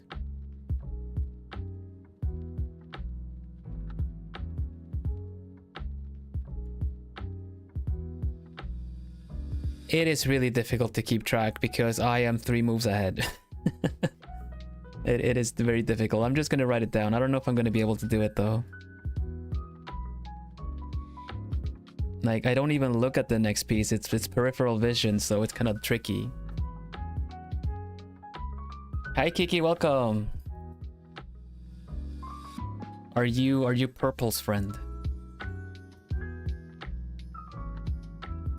I need to round up stream though. It's getting late, then I need to cook my dinner. I'm sorry that you joined in now, Kiki. I'm rounding up stream. But this is what I drew. I drew myself with this. Like as a Puyo character. This was my warm-up.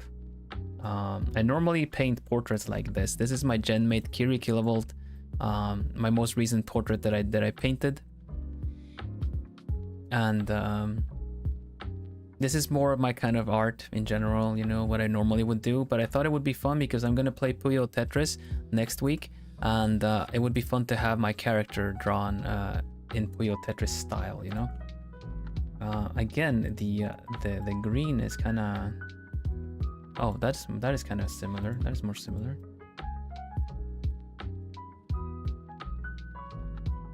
Like this.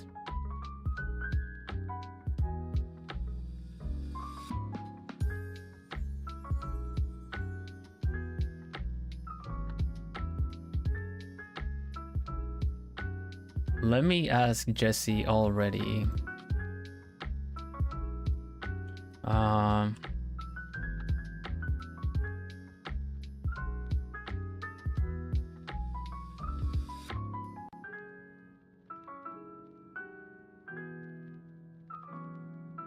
Whenever, let's see, what are some of your bosses whenever you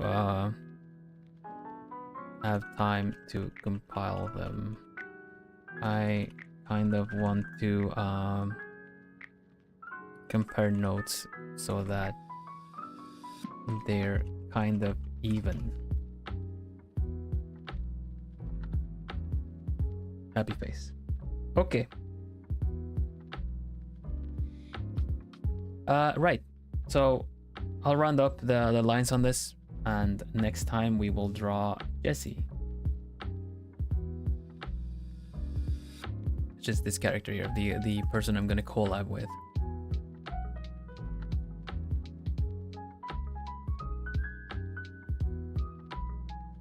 All nice and all cool.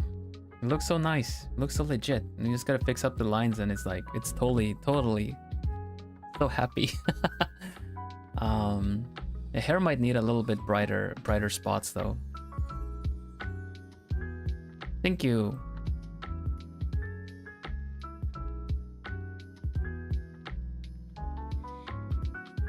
I'm very happy with how this turned out.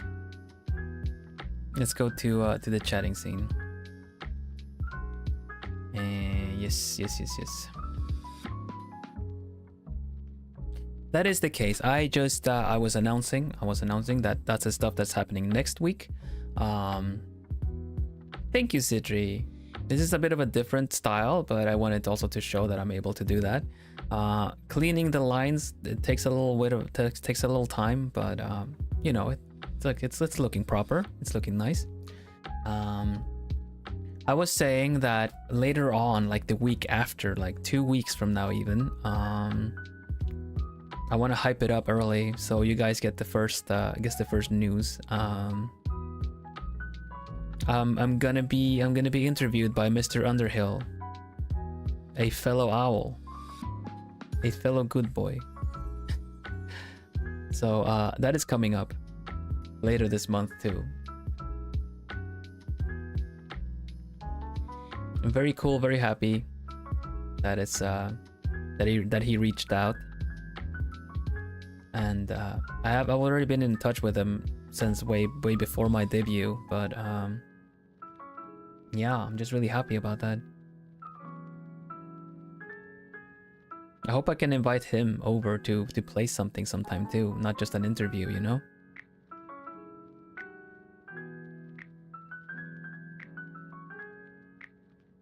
But yeah, either way. That's gonna happen, it'll be fun. I want an owl, bro. That's fun. Okay, so who's doing stuff?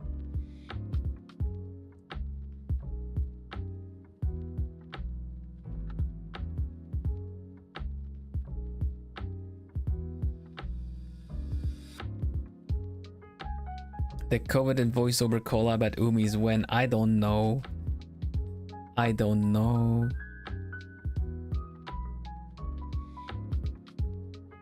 Lark.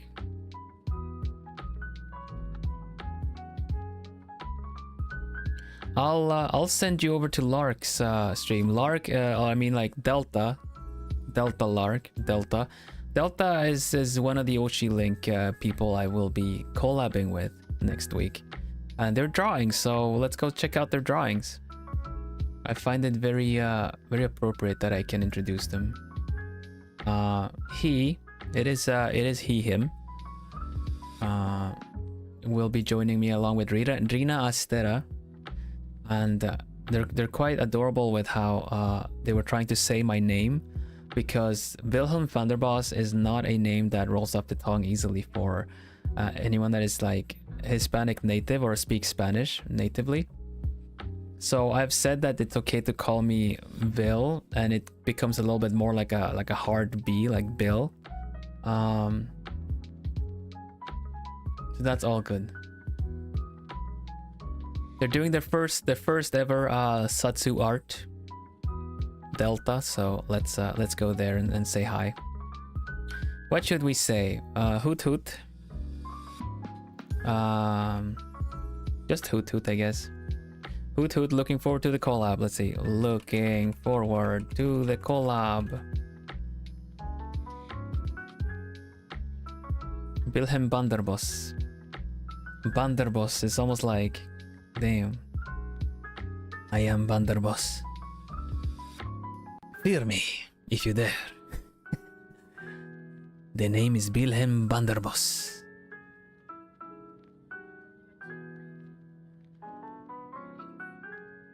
Thank you, Octavia, man. So fast on the draw.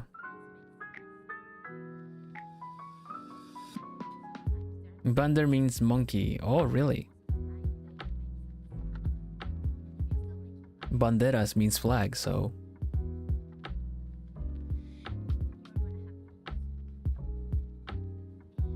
I guess I am the boss of all the monkeys. Puss in Boots line added to Batsu. Fair enough. Really, it means something bad in French. Uh-oh.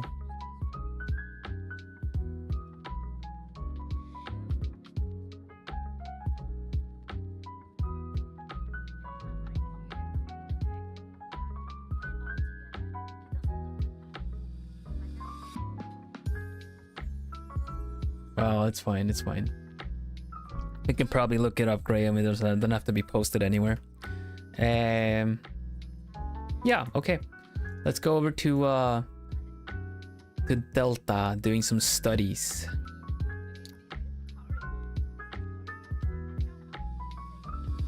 And yeah.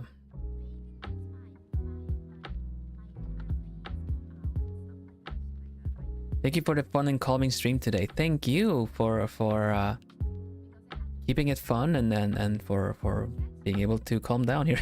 I don't know how to say that. Thank you for being here. It's always a pleasure. It's always fun to have you here and enjoy the chill vibes and share in the comfy. Because remember, comfy is not just a vibe. It's a lifestyle. Hutsu. Stay lovely, Plumies. I'll see you again soon. It did the thing from the video. Pointing. It's nice to meet all the new Plumies today as well. You're welcome. Welcome back whenever you fancy. I love having you. And yeah, there it is. There is the that's the Miri did the thing. Okay. Take care, everybody. I'll see you again soon. Bye, Zero. Thank you. Thanks everybody for the lurk. Thanks everybody for watching the VOD. Thank you for being here. See you tomorrow for more of The Witness. I will prepare my drawing program for that too. I will hydrate. Thank you. Bye for now. Hoot hoot. Hoot bye.